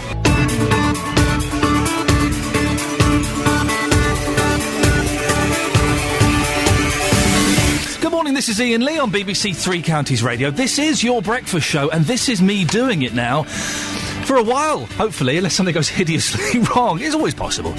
We've got lots in the last hour of the show. Today, a school opens in Bedford, even though it has no planning permission. BBC Three Counties reporter Justin Dealey has tracked down the head teacher to find out why, and we'll play that interview for you in just a few minutes. How far would you go to protect your home? A couple were held in custody for 3 days, but not charged after they fired a shotgun when intruders entered their house, and why your children may be struggling to get on the house ladder. You can give me a call about that or any of the stories this morning. 08459 455 555. BBC Three Counties Radio. Jonathan Vernon-Smith will be on at 9 o'clock. He'll pop in about 15, 20 minutes, if he remembers. And today at 9 he'll be asking, is shooting a burglar going too far? We've had some cracking calls. It's going to be a great listen. Thoroughly recommended. Now, imagine the scene. You want to drop your child or your grandchild off at school, but there's nowhere to leave them. You can't park. You can't get close to the school. There are no playing fields at the school, and there's not much of a playground to talk about. And the school itself, it doesn't even have planning permission and could close later this month. Well, that's exactly what's happening at Bedford Free School this morning. The Liberal Democrat-run council has twice rejected planning permission for it, but it's still opening its doors today. Our reporter Justin Dealey is at the school this morning, and he spoke to Mark Lehane, the head teacher. So, Mark, you're open for business very soon. In a nutshell, what is a free school? It's literally just a brand new state school. We're like every other local state school. We're Ofsteded. We have to do the same kind of exams. The key difference is we've got more control over how we run ourselves, and we have absolute control over how we spend our money and what we do for those children in front of us. So 200 pupils starting this morning. You're very excited, but the Borough Council have turned down planning permission twice. A government decision is due on the 25th of September. Are you going to win? Will you still be open come late September? Yes, we will. And tell us why you're so convinced that will happen. We've worked really, really closely with the council's experts for a long, long time to get this, and on both times that the politicians have turned down our planning application, their own experts that work for the borough have recommended that we get approved both times. So that's one of the reasons why we're so confident that we're going to get that just the right decision later on in September. Now, you're very confident, as you say, but by saying that, if this decision doesn't go your way, it's going to look rather embarrassing for you, isn't it? Well, we've already got the right planning permission that we need to open in this building. There is a bit of a conflict about that between us and the council. As far as we're concerned, we've got the planning permission we need already, so it's business as usual. Our listeners can probably hear the cars behind us. It's on a busy one-way street, Caldwell Street here, surrounded by double yellow lines. The council say it's not safe for children. These children, of course, aged between 11 and 13. You would dispute that, wouldn't you?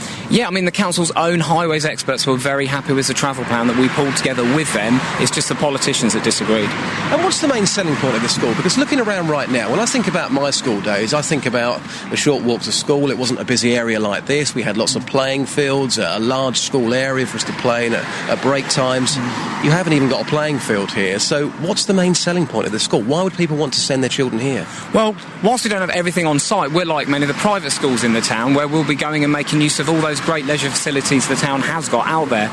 In terms of what makes us distinctive, we're a small school, no more than 100 in a year group. We've got a longer school day, which is much more family friendly. It means we can cram in lots of great stuff for the students that they otherwise wouldn't experience. And also, we were founded by the community. This whole school is rooted in what local parents wanted, and I'm really proud of that fact. And how tough will you get with parents? You sent them letters saying, do not park outside the front of this school. If they ignore that, what will you do as a school? We have already agreed with the council that we will fund enforcement measures. As you can see, they've put new no stopping signs outside the road here, as we suggested. We will have staff, as you'll see in a few minutes' time, out there, corralling students along in a safe fashion, and we're paying for enforcement measures. There will be traffic wardens out there making sure people are not doing anything dodgy on the roads. Our student safety is our number one priority. Their parents' number one priority is their own student safety. It's only the politicians that disagree with that. And I've got to get this in briefly as well, just lastly on this. Free schools don't have to have qualified teachers. All of your teachers here, are they all 100% qualified? We've got incredibly qualified teachers at this school. We've got a whole range of people working there, support staff and whatnot, but we've got a great team ready to go. It's Justin Dealey there speaking to the headmaster of the Bedford Free School. I didn't know that you didn't have to be a qualified teacher to work in a free school. I'd be up for a bit of that. I could probably teach something. I don't know what it would be. Playing Xbox probably isn't that sought after in the school. If you're there, Justin Dealey is there. Grab him, have a word with him. It'd be interesting to get your point of view. Or you can give us a call. 08459 455 555. All morning, we've been discussing this story about the couple in Leicestershire who shot at burglars. They were held in police custody for 3 days, and then they were released without charge. And we've been asking the question this morning, how far would you go to defend your home? We've heard some amazing stories. Some of you have called in and just said the most amazing things about what you would do to protect your home. Not there, they haven't. I do apologise. That was my fault. We'll come to that in a second. I do apologise. It's my first day. I think we're allowed one or two technical mishaps and a little bit of confusion, shall we say. The computer system here is a little bit too complicated. Let's try this. I would shoot them. It's plain and simple. I'm going to use deadly force. It's as simple as that. I would always go for the injured, never for the kill, because I say, with a shotgun, there's no need to, because you can pretty much aim it in that direction. You can guarantee someone that shot is going to hit them. So, I would only go for the kill if they were coming at me with a weapon. Arm every house. Responsibly, obviously. Hang on a minute. There's an oxymoron. Arm every house with a gun? Yeah, with just a pistol. Nothing. Oh, just a pistol. Okay, yeah, just a pistol. Well, if burglars have got any sense, they're not going to rob anyone's house. Hey, guess what? Burglars will live in houses. They'll have guns as well. Well, no, obviously you're going to have to suss that out. I'm now shouting, what on earth are you doing in here? And he just slid out from his trousers. He had sort of like tracksuit bottoms on. He slid out this large knife type of machete thing. I've never told the story really to anyone. And he slid this knife out and he never said a word. He just stood there and he held it in his hand, low down, and he was just flicking it. Because people have said they would do this, they would do that, they would do the other. It doesn't happen. You can't even think of I'd shoot the guy, I would just wound him. No, you wouldn't. 08459 455 555 is the telephone number if you've got an opinion on this. Raymond is in Newport Pagnell. Good morning, Raymond. Hello there. Raymond, have you been burgled, or what would you do in this situation if you were? You have been? Well, a few years ago, somebody kept stealing my car out the front of my house, and I get it repaired, they get caught. The police are doing nothing. They'll be back out in the street again, and a few weeks later they keep attacking the same car because it's apparently quite easy to break into. I had enough, and my wife saw them trying to break into my car again about 1 o'clock in the morning. So I ran out there and ran after him, and I hit the guy, and his friend ran away. And after that, they never broke into my car again. There was never any problem. But getting back to the rights in somebody's, the reason why you're getting so many people breaking into houses is because nothing really happens to them. If they were a deterrent, like they could get seriously hurt or even killed by breaking into somebody's house, perhaps it didn't happen half as much, would it? Well, there's a story in some of the papers today about a judge who let a young lad off, who could have sent him to prison for 2.5 years, but he let him off saying it takes a huge amount of courage to burgle somebody's home. No, it doesn't. The fact of the matter is, when you've got people running about having to break into people's houses to earn some sort of income for themselves, just basically tells you they're cheap cowards, and they haven't got the ability to go and earn a normal, honest income like everybody else. Raymond, when you saw your car getting broken into 1 o'clock in the morning, and you went out and chased the fella, were you not scared that they might have had a gun or a knife, or there could have been a gang of them waiting for you round the corner? Oh God, no! It didn't bother me at all. No, that's the last thing on my mind. And what you've got to remember is you don't get gangs of organised criminals breaking into people's houses and breaking into cars. 9 times out of 10 has got to be an opportunist. And the problem is, when you're in the house, and getting back to hurting people in your house, when you're faced with somebody who's broken into your house, you don't know who he is.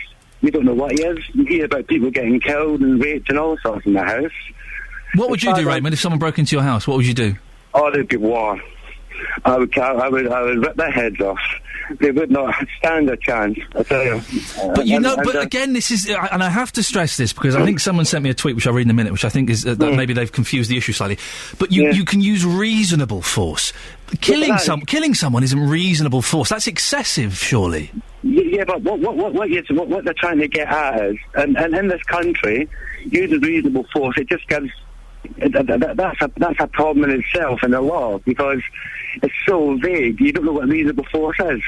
And for people to try and protect the house and families, you've got 3 young children like I've got in the house, and there's somebody, you don't know who he is, you don't know what his intentions are, you don't know nothing about him at all, standing in your house, as far as I'm concerned, he's decided to go and do something. He's got absolutely no rights whatsoever. When he's in your house, you don't know who he is. You have to assume the worst. Raymond, thank you very much. 08459 455 555. You've been tweeting me at BBC3CR. Megan, I don't quite understand who this is aimed at. So I will assume it's aimed at me, but I don't know. Why would anyone, especially someone who is there to uphold the law, encourage people to break it? Disgraceful. I certainly haven't, and I keep reiterating what we heard earlier on from the QC. Reasonable force, if someone breaks into your home. He said you shouldn't keep a weapon by your bed. And if somebody is attempting to escape from your property, then you have to let them go. You can't shoot them in the back or stab them in the back. That's against the law. And we have had people phoning in saying that they would still shoot them, they would still attempt to attack them, they would kill them. And I've not in any way condoned those points of view. If it sounded like I did, I apologise. It's not been my intention. But I am interested to hear them, because those are real opinions. That's what you, the listener, think. Or maybe you don't. 08459 455 555. Lorraine tweeted at BBC3CR. You have to be very quick thinking to unlock the gun cabinet, load the gun, etc. What if the burglar was armed too? I think I've got this right. That if you own a gun, it has to be locked up safely in a cabinet. I think that's right. If it's a shotgun, it's got to be locked up in a cabinet. Which makes a good point. If there are burglars in the house, it takes a little bit of nerve and stealth to get to that cabinet, unlock it, load it up, and use it. 08459 455 555 is the telephone number if you want to give me a call. On Jonathan's show after 9 o'clock, he will be asking, is shooting a burglar going too far? So if you've got a view on that, I would definitely stick around and listen. Thank you very much, Sophie. It's 8:15. These are your headlines on Thursday, the 6th of September on BBC Three Counties Radio. Police in southeast France investigating the murder of a British family in their car say they found a 4-year-old girl alive hiding in the back. A couple who were arrested after they fired a shotgun at suspected intruders at their home in Leicestershire have been told they won't face charges. In sport, Andy Murray has reached the semi-finals of the US Tennis Open after beating Croatia's Marin Cilic. We'll have weather in a few minutes with Jim Bacon, and coming up, our reporter Justin Dealey is outside Bedford Free School this morning. Are you sending your children there? Why? We'd love to hear from you. There's no planning permission, no parking, no playground. You can either speak to Justin outside the school or give us a call, 08459 455 555. BBC Three Counties Radio. This is Iain Lee, BBC Three Counties Radio. I'm joined by something that I tried to get taken out of the show. Apparently it's a contractual obligation. It's Jonathan Vernon-Smith coming in to sell his wares this morning. How are you? Don't be beastly. It's your first day. Come on, don't be beastly. You smell wonderful. Oh. You do. Thanks very much. Do you pee sitting down? I was listening to a trail from your show earlier on. Because I do. I do. It's so much easier. I don't like the splashes. I think it's very unhygienic when men stand up and it splashes everywhere. I think sit down, far nicer for everyone. And also, you want to get as many rests as you can in these days. It's true. I'm just happy for a sit down. Yep. Yes. Coming up at 9 on the big phone in today, I'm following on from your very interesting discussion you're having this morning. Is shooting a burglar going too far? As you've been discussing, the couple arrested over a shooting during a burglary at their home have been released.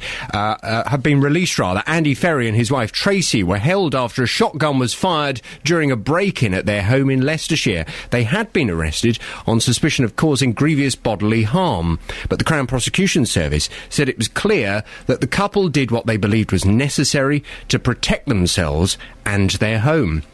Well, from 9 today, I want to continue the discussion that you've been having. Is shooting a burglar going too far? Do you think it's okay to shout at a burglar? Okay to chuck something at a burglar? But the minute you start going and getting a gun and shooting that burglar, that's when you are frankly going too far. You're taking the law into your own hands. 08459 455 555, or perhaps you're of the opinion, if someone comes into my house they have automatically lost all of their rights the minute they broke through my back door or through my window. And frankly, if I have a gun and I shoot them, well, it's their own stupid fault for breaking into my house. We've had some amazing calls on this, including a guy who was in his kitchen at 5 a.m, and there were just two lads there, and one of them pulled out a machete. We had Joe calling in who said he would shoot someone. I'm of the opinion if they're coming to steal my telly and Xbox, you can take them. Just don't touch the face. You can take whatever you want. But if they make a move towards my kids, then, you know, you would do anything to protect your children, I think. I don't know how I'd react, because, touch wood, I haven't been burgled. And I guess you never know. You know, you might just freeze. You might be unable to move. You might, as one of our colleagues suggested this morning, lock yourself in the bathroom in the hope that they won't come in. But perhaps you are the type of person that says, no, do you know what? They come into my house, they try and steal things I've worked hard for, I'm going to get my gun, I'm going to shoot them, and that's absolutely fine, whether I kill them or not. 08459 455 555. It's the big phone in at 9. I look forward to listening to it. Thank you, Jonathan. Lovely to see you. Thank you, and you. See you later on. It's going to be... If you've listened to any of the calls on this show, the Jonathan show will be well worth a listen at 9 o'clock, because there will be some amazing calls. I know it. Fantastic show. If you're new as well to BBC Three Counties, and I have had some tweets and emails from people who are tuned in just because I'm here, and that's very, very kind of you for following me. I appreciate it. Stick around for Jonathan at 9. It is a cracking listen. He's hilarious when he needs to be, and he can also do some pretty good stuff. So I would thoroughly recommend listening to that. We're getting some more of your tweets. We did tweet about I did ask about my dirty little secret. The Celebrity Big Brother. It is a dirty secret. Should Bet Lynch have been booed? Luby Lewis tweeted at BBC 3CR, Julie hammed her exit like an old pro. She hasn't grasped that honesty is good. I thought she was cracking TV. Fantastic. This morning we've been hearing about Bedford Free School. It's due to open today, but with no planning permission, playground or anywhere to drop off the kids. Well, free schools are not like that everywhere. Sue Attard is the principal of Hatfield Community Free School, which is also opening today. Good morning, Sue. Good morning, Ian. What do you think of those behind the free school in Bedford? Well, obviously, free schools are independent organisations, and the governors at the free school in Bedford have made their decisions for whatever reason. So I kind of don't want to comment on a colleague school in terms of that. But do you think it seems unusual and brave, maybe, to open a school when they haven't got planning permission? Would you have been so bold? No. We have a full temporary lease at Onslow St Audrey's Academy in Hatfield, and that lease has been in place for many months, and our insurance is linked to that lease and then to our brand new school, which opens in a couple of weeks. So it opens in a couple of weeks. Tell us a bit about the school, Sue. What's so special about it? It's really special. It's been created from the needs of parents in Hatfield who want to educate their primary age children within the area, and a group of really strong local community leaders who feel the very special thing about Hatfield is to allow children to build up resilience and aim for a better future and be respectful within their local area. And you're doing the council a favour, aren't you, by taking on 60 pupils who otherwise would have been without a school? Absolutely. I mean, we will open with 100% capacity, and we already have lots of interest for next year also. So the local authority, Hertfordshire County Council, and the University of Hertfordshire are strategic partners with us on this, and they've been highly supportive of the project. And what's the full capacity of the school? What do you hope to have eventually? We will. Our numbers will rise by 60 pupils each year until we're at full capacity in 2018 of 420 pupils. Well, Sue, listen, I wish you the very best of luck with that. That's Sue Attard, who is the principal of Hatfield Community Free School, which is also, is opening in a couple of weeks, and would appear doesn't have any of the problems that Bedford Free School is having. We'll have more on that before 9 o'clock. Now, the reshuffle. It's all been very exciting, watching these people coming and going, and who's getting promoted and who's rumoured not to have wanted to move. 48 hours after the reshaping of the ministerial teams, David Cameron and Nick Clegg are now shuffling the policies around, and they're announcing plans to relax the planning laws. I'm joined now by our political correspondent, Paul Rowley. Good morning, Paul. Morning, Ian. What does it mean for us? It means if you want to add a conservatory... I do. Yeah, right. Do you want a loft extension? Yes. Garage? Why not? It's going to be easier. Fantastic. It says here, at the moment it can take a couple of months to get planning permission with all the form filling it entails. I know I've done it, and I'm sure lots of our listeners have. But under measures to be announced in the next few minutes by Messrs Cameron and Clegg, you won't need to get approval if it's within 6 metres from your back wall, if you live in a terraced house. If you live in a detached house, it's 8 metres, which is, Ian, it's about that big. Right, thank you. That's an excellent visual representation. It's quite big. It's double what it is at the moment. Roughly, being from the old school, it's between about 20 foot and 26 foot in old money, as it were. Does the government think that moves like this are going to bring Britain out of recession? It doesn't sound like the hugest change in policy to me. Not in itself, clearly, but we're now into the third quarter of this recession. The housing market is clearly a driver of the economy, and around 200,000 of us apply for planning permission every year.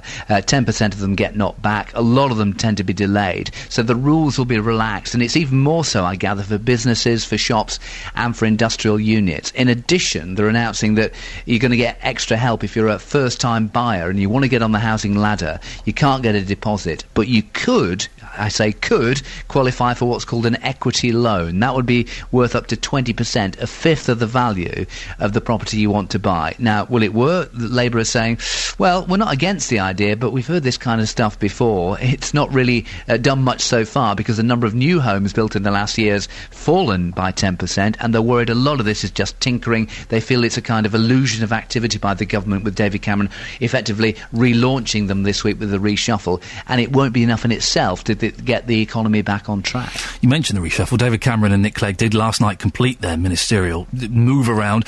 What does the new government look like? A lot of people saying it's a move towards the right. Well, it is. I mean, the Conservative Party is a party of the right, the centre-right, and obviously a lot of the changes are being put in place in the run-up to the next election, when the Conservative Party will be facing the Liberal Democrats, currently their partners in government, as individual parties. So that's part of the shift. It's also a much younger team as well. A dozen MPs who only entered the place at the last election become ministers. So lots of fresh faces, including more women. One of the criticisms David Cameron faced that there are not that many in the cabinet itself. Cheryl Gillam at Amersham lost her place in the cabinet as Welsh Secretary. Although a couple of the people coming in, you may actually know them because they used to work on the telly. Esther McVeigh and Anna Soubry used to be television presenters like Who's yourself. Esther McVeigh? I know that. I do know that name. Yeah, she's got blonde hair and she's from Liverpool. I know exactly who she is, yes. She used to have shows on Five Live, on Breakfast This Morning or something in the past. She's now a Conservative Minister of the Work and Pensions Department. So I think their abilities as presenters is important. David Cameron, maybe even as much as maybe more than the policy, because the government admits they're not getting their message across. What surprised me, though, Ian, is the number of ministers who've lost their jobs. I reckon it's 29 in total, which is quite a culling. It's a big shuffle, isn't it? There's a lot of people to go. Yeah, not even Margaret Thatcher, at her most brutal, would get rid of so many at that rate. But it's David Cameron. It's the only major reshuffle he's planning this Parliament.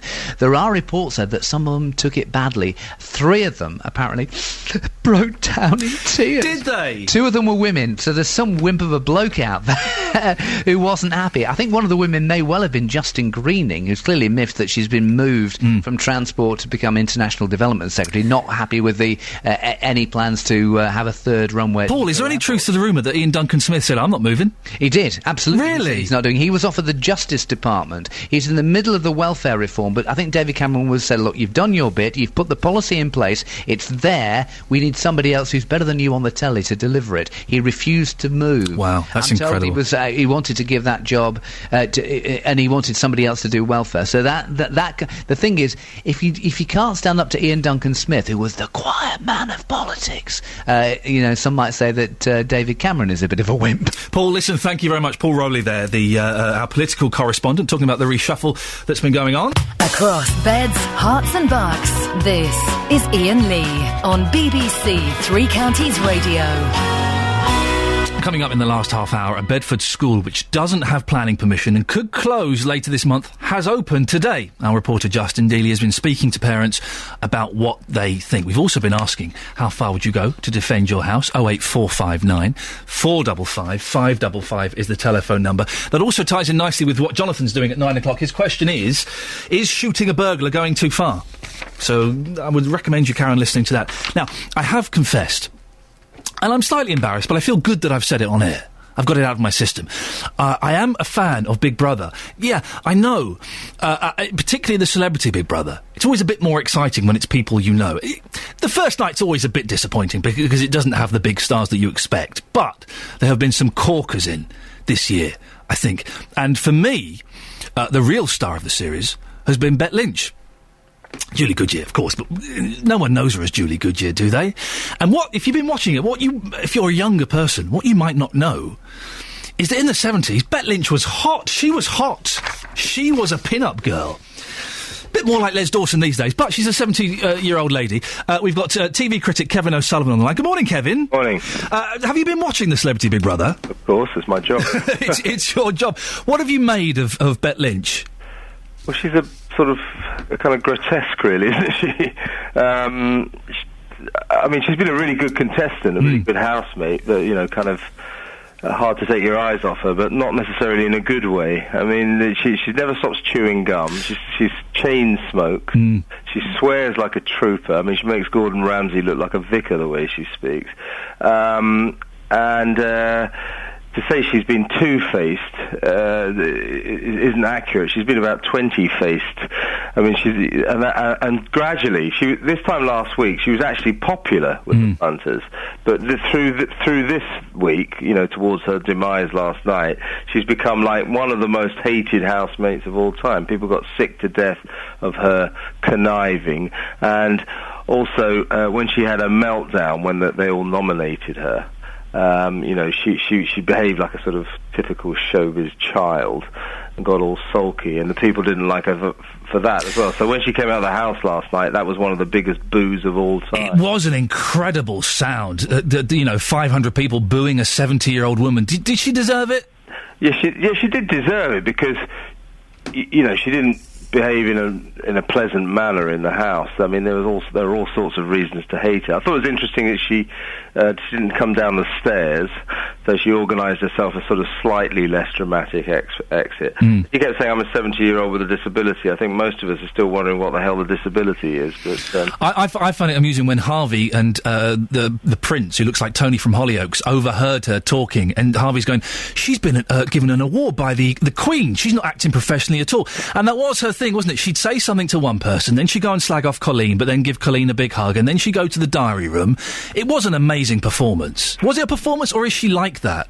Well, she was very much playing the game, as I say, that she should be given credit for that, because it is a game, and they are supposed to be providing entertainment.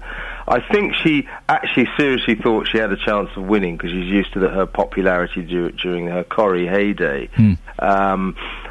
But I think she misunderstood that if you are seen by the viewers, to be up to these shenanigans, to be conniving, to be, saying one thing to one person and another thing to another person, although it's very, very entertaining, you're not going to win popularity contests. And I'm afraid the people who vote for Big Brother, be it ordinary Big Brother or Celebrity Big Brother, never once over the 12 years it's been with us, have they ever worked out that you shouldn't vote out the people who are being entertained? That's the frustrating thing. They always do it. I mean, they did it at the beginning of this series with Jasmine Leonard, who was, an atrocious person, but really entertaining. And it's the same for Julie Goodyear and these idiots who vote for these shows, go, I don't like her, and then they vote them out, and then we're left with a much more boring house. You're right. Jasmine was obviously bonkers and damaged goods, I would suspect. She should have stayed in, because someone would have been murdered, I think. Which would have been good to steer. As they always say, there's nothing wrong with Celebrity Big Brother, but if somebody could be given a machine gun, it would be much more entertaining. Who do you think's going to win, Kevin? I think probably Martin Kemp. I mean, one of the problems with last night's eviction show was you only had to hear the lynch mob outside. Every time his name was mentioned, they cheered like crazy. Yeah. Every time Julie's name was mentioned, they booed like mad, and Prince Lorenzo got a kind of apathetic ripple. So you just knew last night that Lorenzo and Julie were going to go. Martin seems to be popular. I've always had, outside bet, I've always thought Colleen Nolan stands a chance, because the loose women vote is very powerful. Witness Denise Welsh's victory on the last one. And Julian Clary has come across as a lovely bloke, but very boring. Well, he's kind of, what he is, he's very snobbish. He's very articulate, very witty, but probably a bit too highbrow for the Big Brother environment. So the reason I don't think he stands a chance is he's not a Big Brother type. For my money, he's been easily the most entertaining housemate because he's so funny and he's so articulate. But I don't think he's a Big Brother type, so I don't think he'll make it. I've been asked a couple of times, and I've turned it down. Would you ever do it, Kevin? Well, it depends what the money was. If they got to the point where the money was irresistible, I suppose I'd go in there with a heavy heart, you know, having sold all my soul.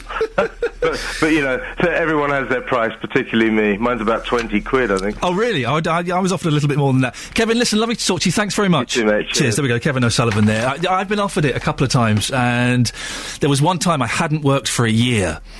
And I was, you know, it was getting touch and go, and I had the meeting, and I was pretty much ready to go. And then I got offered a job on a radio station. And I was able to phone them up and say, do you know what, thanks very much, but I shall not be going into the Big Brother house. Never say never. You know, if they waved £250,000 in my face, you'd have to say yes, wouldn't you?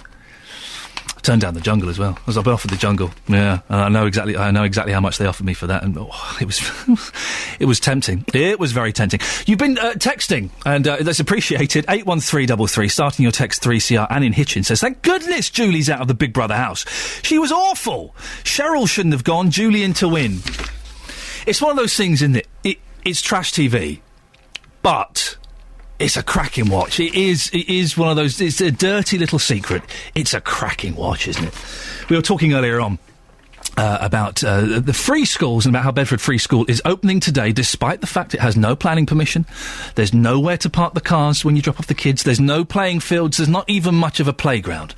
But the school has opened and people are taking their children there. Dorinda is in Ware. Good morning, Dorinda. Morning, Ian. What's your take on free schools? Well, first of all, welcome to the Three Counties family. Thank you very much. You make it sound quite sinister. No one gets out of here alive. Oh, that's right. I'm here forever. Thank you very much. I'm really looking forward to doing it, and I think we're going to have quite a good show for you, so keep listening. Yep. What's your take on free schools? Yes. My worry with this is, now I don't live in Bedford, I live in Hertfordshire, so I've got no axe to grind as to where the school is or what it is. But what sort of lead are they giving the children?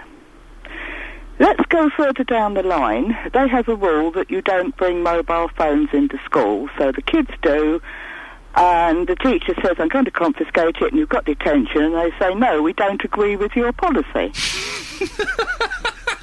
You're good. Yeah, go on. No, I'm being serious about it. Yeah, no, it's a cracking train of thought to follow, yeah. It's like when teachers go on strike, you know, they're telling the children, if you don't like what the rules are and what the ground rules are, you withdraw your labour.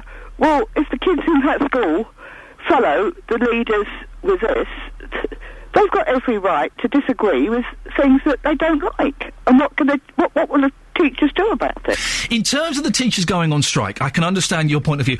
I sometimes think that it can be a good idea for young people, not necessarily in primary schools, but maybe in sort of, you know, bigger schools when it's teenagers, for young people to see industrial action taking place, because they can ask the teachers why are they doing it, and they can also see it because it affects them personally. And I think that can be interesting.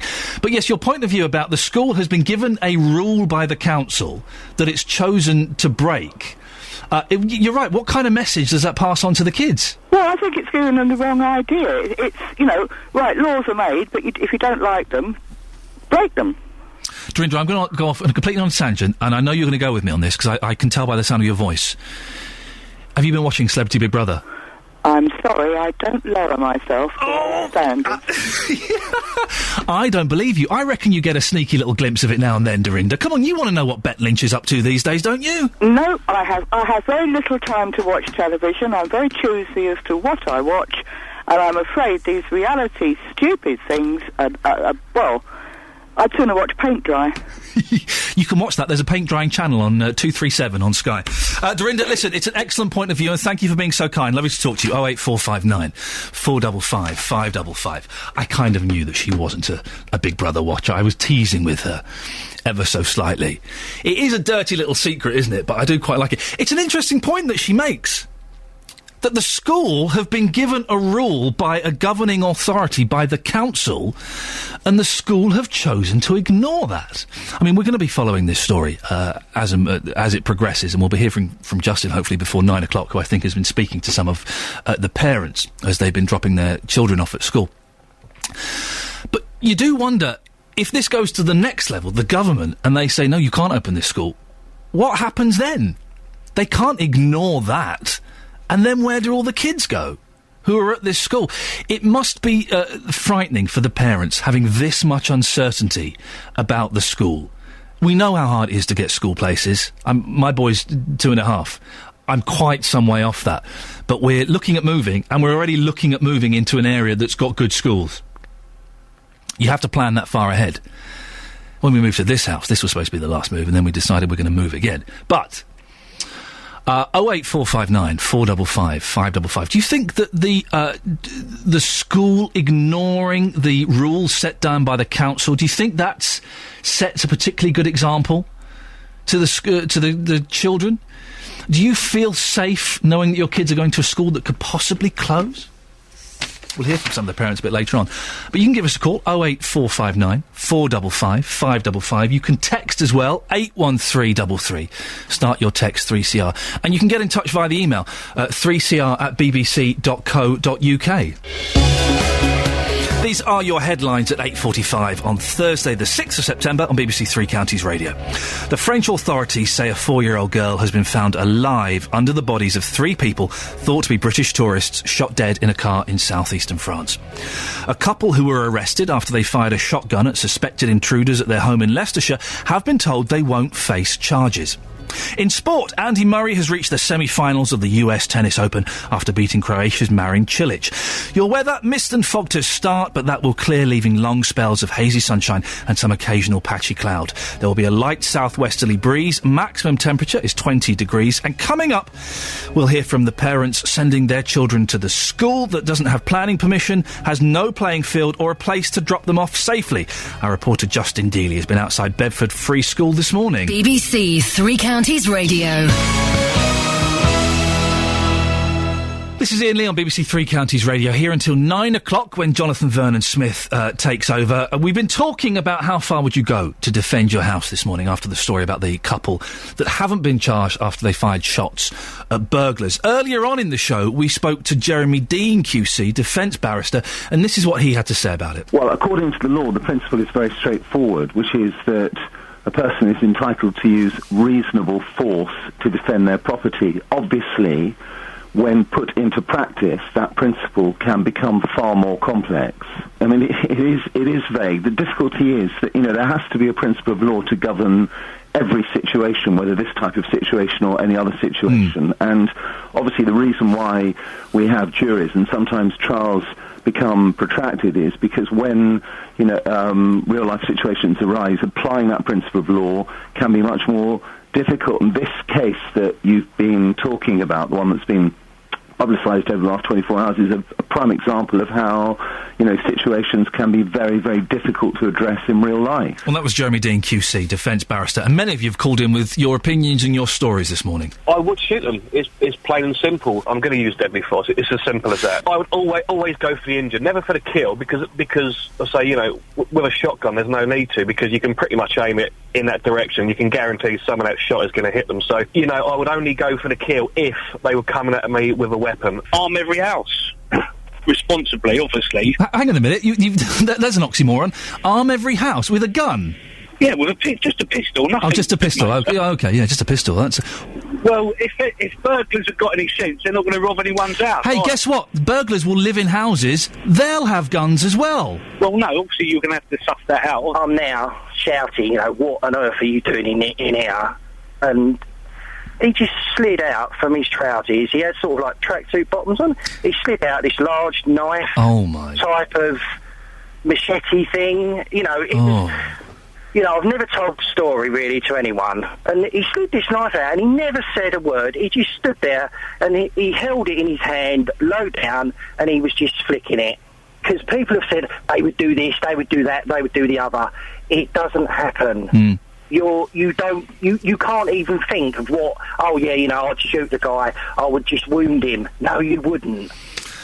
Amazing stories this morning. If you've got a story and you've not managed to get on this show, do call JVS at 9 o'clock. He's asking, is shooting a burglar going too far? I'm sure you have an opinion on that. We've got Peter in Walmer Green. Good morning, Peter. Good morning. Have you been burgled? No, I haven't. What would you do if you were being burgled? Well, I suffer from high blood pressure, so I'd stop the burglar as quickly as possible by whatever means available. And then just as soon as the policeman comes, you just tell the policeman, I've got high blood pressure and I stopped him to save my life. Full stop. Now, when you say you'd stop him as quickly as possible, what do you mean by that? Hammer. I've got quite a hefty piece of wood there that's with a handle that I had for a banner, which has got sharp corners. Whichever way possible, I'd stop him as fast as possible. Because I'd rather tell the policeman I've got high blood pressure, and I did it in my own interest, my own safety, which is reasonable force. Because you've got to say that first off. As soon as a policeman comes, you've got to say that, because they will arrest you as a suspect straight away otherwise. Would you kill someone, Peter, if you had to? Well, I'd hit him as hard as I possibly could to stop him as fast as I could. So whatever the consequences were, you can't do anything at half measures. You've got to remember as well that I've got an East London background. And lots of people there, it's very strange, because they've all got baseball bats and no one plays baseball, and isn't that strange? Peter, thank you. It is strange. Peter in Walmer Green, thank you for that. We've got a text about baseball bats. We'll read that in a little bit, I think. But thank you very much. Can I just say, of course, the law is reasonable force, and if they're leaving your property, you let them go. Now, imagine this, right? You're about to take your child to school, first day of school, but the school has no planning permission, nowhere to drop them off, and no playing fields. Well, that's exactly what's happening to parents at one Bedford school today. Parents are being advised to use the pay and display car park in Melbourne Street, which is a 3 to 5 minute walk from the school, which is in Caldwell Street. That's going to add up over time, isn't it?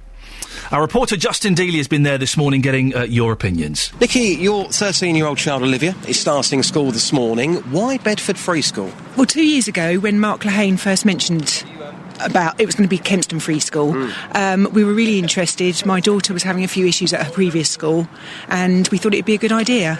But it sort of died off a little bit, and then 2 years later it's here in Bedford. But it's very controversial because planning permission has been turned down twice. The school could be closed down on the 25th of September. That must concern you greatly, being a parent. It does, but I'm sure the council wouldn't leave the children in the lurch. There's got to be places elsewhere if that ever did happen. So there are places elsewhere, but in saying that, do you really want your child going to 2 schools in 1 month? No, but I think this is a good school for my daughter. Well, I think it will be, so that's why I'm giving it a chance. So from the calm of the pay and display car park to the chaos, really, of Caldwell Street, already it's chock-a-block, lots of cars coming along this road. I'm with Cheryl and Tracy. You've both got children starting today who are 13 years old. Cheryl, in a nutshell, is this road safe? What do you think? I think it is. There's plenty of crossings with proper pedestrian crossings, and they're old enough to know how to cross the road, basically. No. And are you worried the school might close down, though, because planning permission, of course, turned down twice already? Of course, that is a worry, but I do think it will go through. I think it's just political, actually. And Tracy, what about yourself? Do you think the school will get planning permission? Yeah, definitely. I just think because the mayor's got no control, it's just something he doesn't want to happen. Why not? They're giving the school a proper education. Just leave them alone. Do you think parents will be as good as you and park around the corner and not directly outside the school and cause even more problems? Definitely. They stick to the school rules because they want their children to attend the school. They don't want any trouble for the school whatsoever. And a final word here from Mohammed. Mohammed, your child starts school today. Just how concerned are you about the future of this school, bearing in mind the planning permission issues? Well, I think every person and every parent is concerned about their children with any schools, because as a parents, we want best for our children. And I think knowing everything about this school, I seem to know a lot more about this school because there's been a lot of publicity where my daughter's previous school, we didn't know what was going on. Everything was, never been told. But on this particular case, we know where we stand. And yes, in a way we are concerned, but I think long as the teachers, long as the school council, everybody supports this project, I think, this will be successful. We spoke to the head earlier on who says there will be no issue here. On the 25th of September, we will get full planning permission and the school will remain open. Now, if the school is closed, how angry will that make you feel? Will you feel like you've been fed a pack of lies the whole way along, really, throughout this whole process? I have to say, the school has been very open and very honest with parents, so we know the situation, but if the school doesn't get the planning permission, I personally would be angry with the council, because I do believe council has a responsibility as well, in terms of having more schools, more education, focusing on the local communities. In answer to your question, I'll be more angry with the council as a taxpayer rather than with the teachers. Well, we'll follow that story, obviously, as it progresses, and it will be interesting to see what does happen on the 25th of September, and we shall let you know. And excellent stuff there, Justin. Thank you very much. Talking about burglary, we've had some texts and some emails. Thank you for that. 81333. Start the text 3CR is the text number. Talking about baseball bats, we had a caller earlier on there. I was a victim of a serious crime, and after the police told me I could keep a baseball bat next to the front door so long as I had a baseball near it if I was worried my attacker was near, says Anon. Gary in Luton. I've been surprised. We've had a few gun owners calling in. I know, it makes me slightly uncomfortable. Gary in Luton says, I am a legally held gun owner. I think people who are saying they would shoot a burglar are mainly talking emotively about extreme situations, and I'd probably say the same thing myself. However, in reality, I think most burglars, once they've heard your footsteps, would make for the door. By the time I got through my gun security and got it out, and my security for my ammunition, I think they'd be long gone. Please remember that legal gun owners are extremely responsible people who take gun safety very seriously. 99.9% of any gun incident you will ever hear about will be committed by somebody with an illegal gun. Good point, Gary. True. You do hear sometimes, though, of legitimate gun holders who maybe don't quite follow the rules as closely as you. But it is, I think you're probably right. I think most burglars, when they hear you, they want to burgle empty houses, don't they? Or people that are asleep. When they hear you, they would go, wouldn't they? Or am I being naive? Pat has emailed us, 3cr@bbc.co.uk. The police are near on useless. Well, this is a bit harsh. And the justice system is on the side of the criminal. So I would, and without doubt, like to believe that I would go for the kill if a burglar was in my property. I've already made my mind up. If I do not do something about it, he will only get a tap on the wrist in the courts to re-offend again. The people of this country have to take the law into their own hands if our justice system and our police forces are no more than a joke. That's from Pat. Strong words. Emotive. I'm generally on the side of the police. Most of my dealings with the police, and I've had a few, most of them have been excellent. I've had a few where I've been talking to numpties who've been no good whatsoever. But generally the police have been good. I think, you hear about this story today in the paper, where the judge lets the lad off when he could have sentenced him to 2.5 years. I think the police are frustrated at that, aren't they? The police want to do the arrests and they want to get people in the prison. It's the judges that let them off and frustrate everybody. Anyway, it's a cracking topic, and JVS is following that vein. And after 9, he'll be asking, is shooting a burglar going too far? 08459 455 555 is the telephone number if you want to give him a call. I thoroughly recommend you do. Don't forget, I am the breakfast show host, so I'll be back tomorrow at 6 o'clock, which I'm looking forward to. I'll be honest, though, the first early morning, it was hard work. It was hard work. But thank you, everybody who's called in. Stick around, because after 9, Jonathan Vernon-Smith, who is fantastic, will be asking, is shooting a burglar going too far? I'll be back tomorrow at 6. Thanks to everyone who worked on the show. Ta-ta. Beds, hearts and bugs talking. This is BBC Three Counties Radio. Thank you, Iain, and good morning. Welcome to the JVS show. I'm Jonathan Vernon-Smith.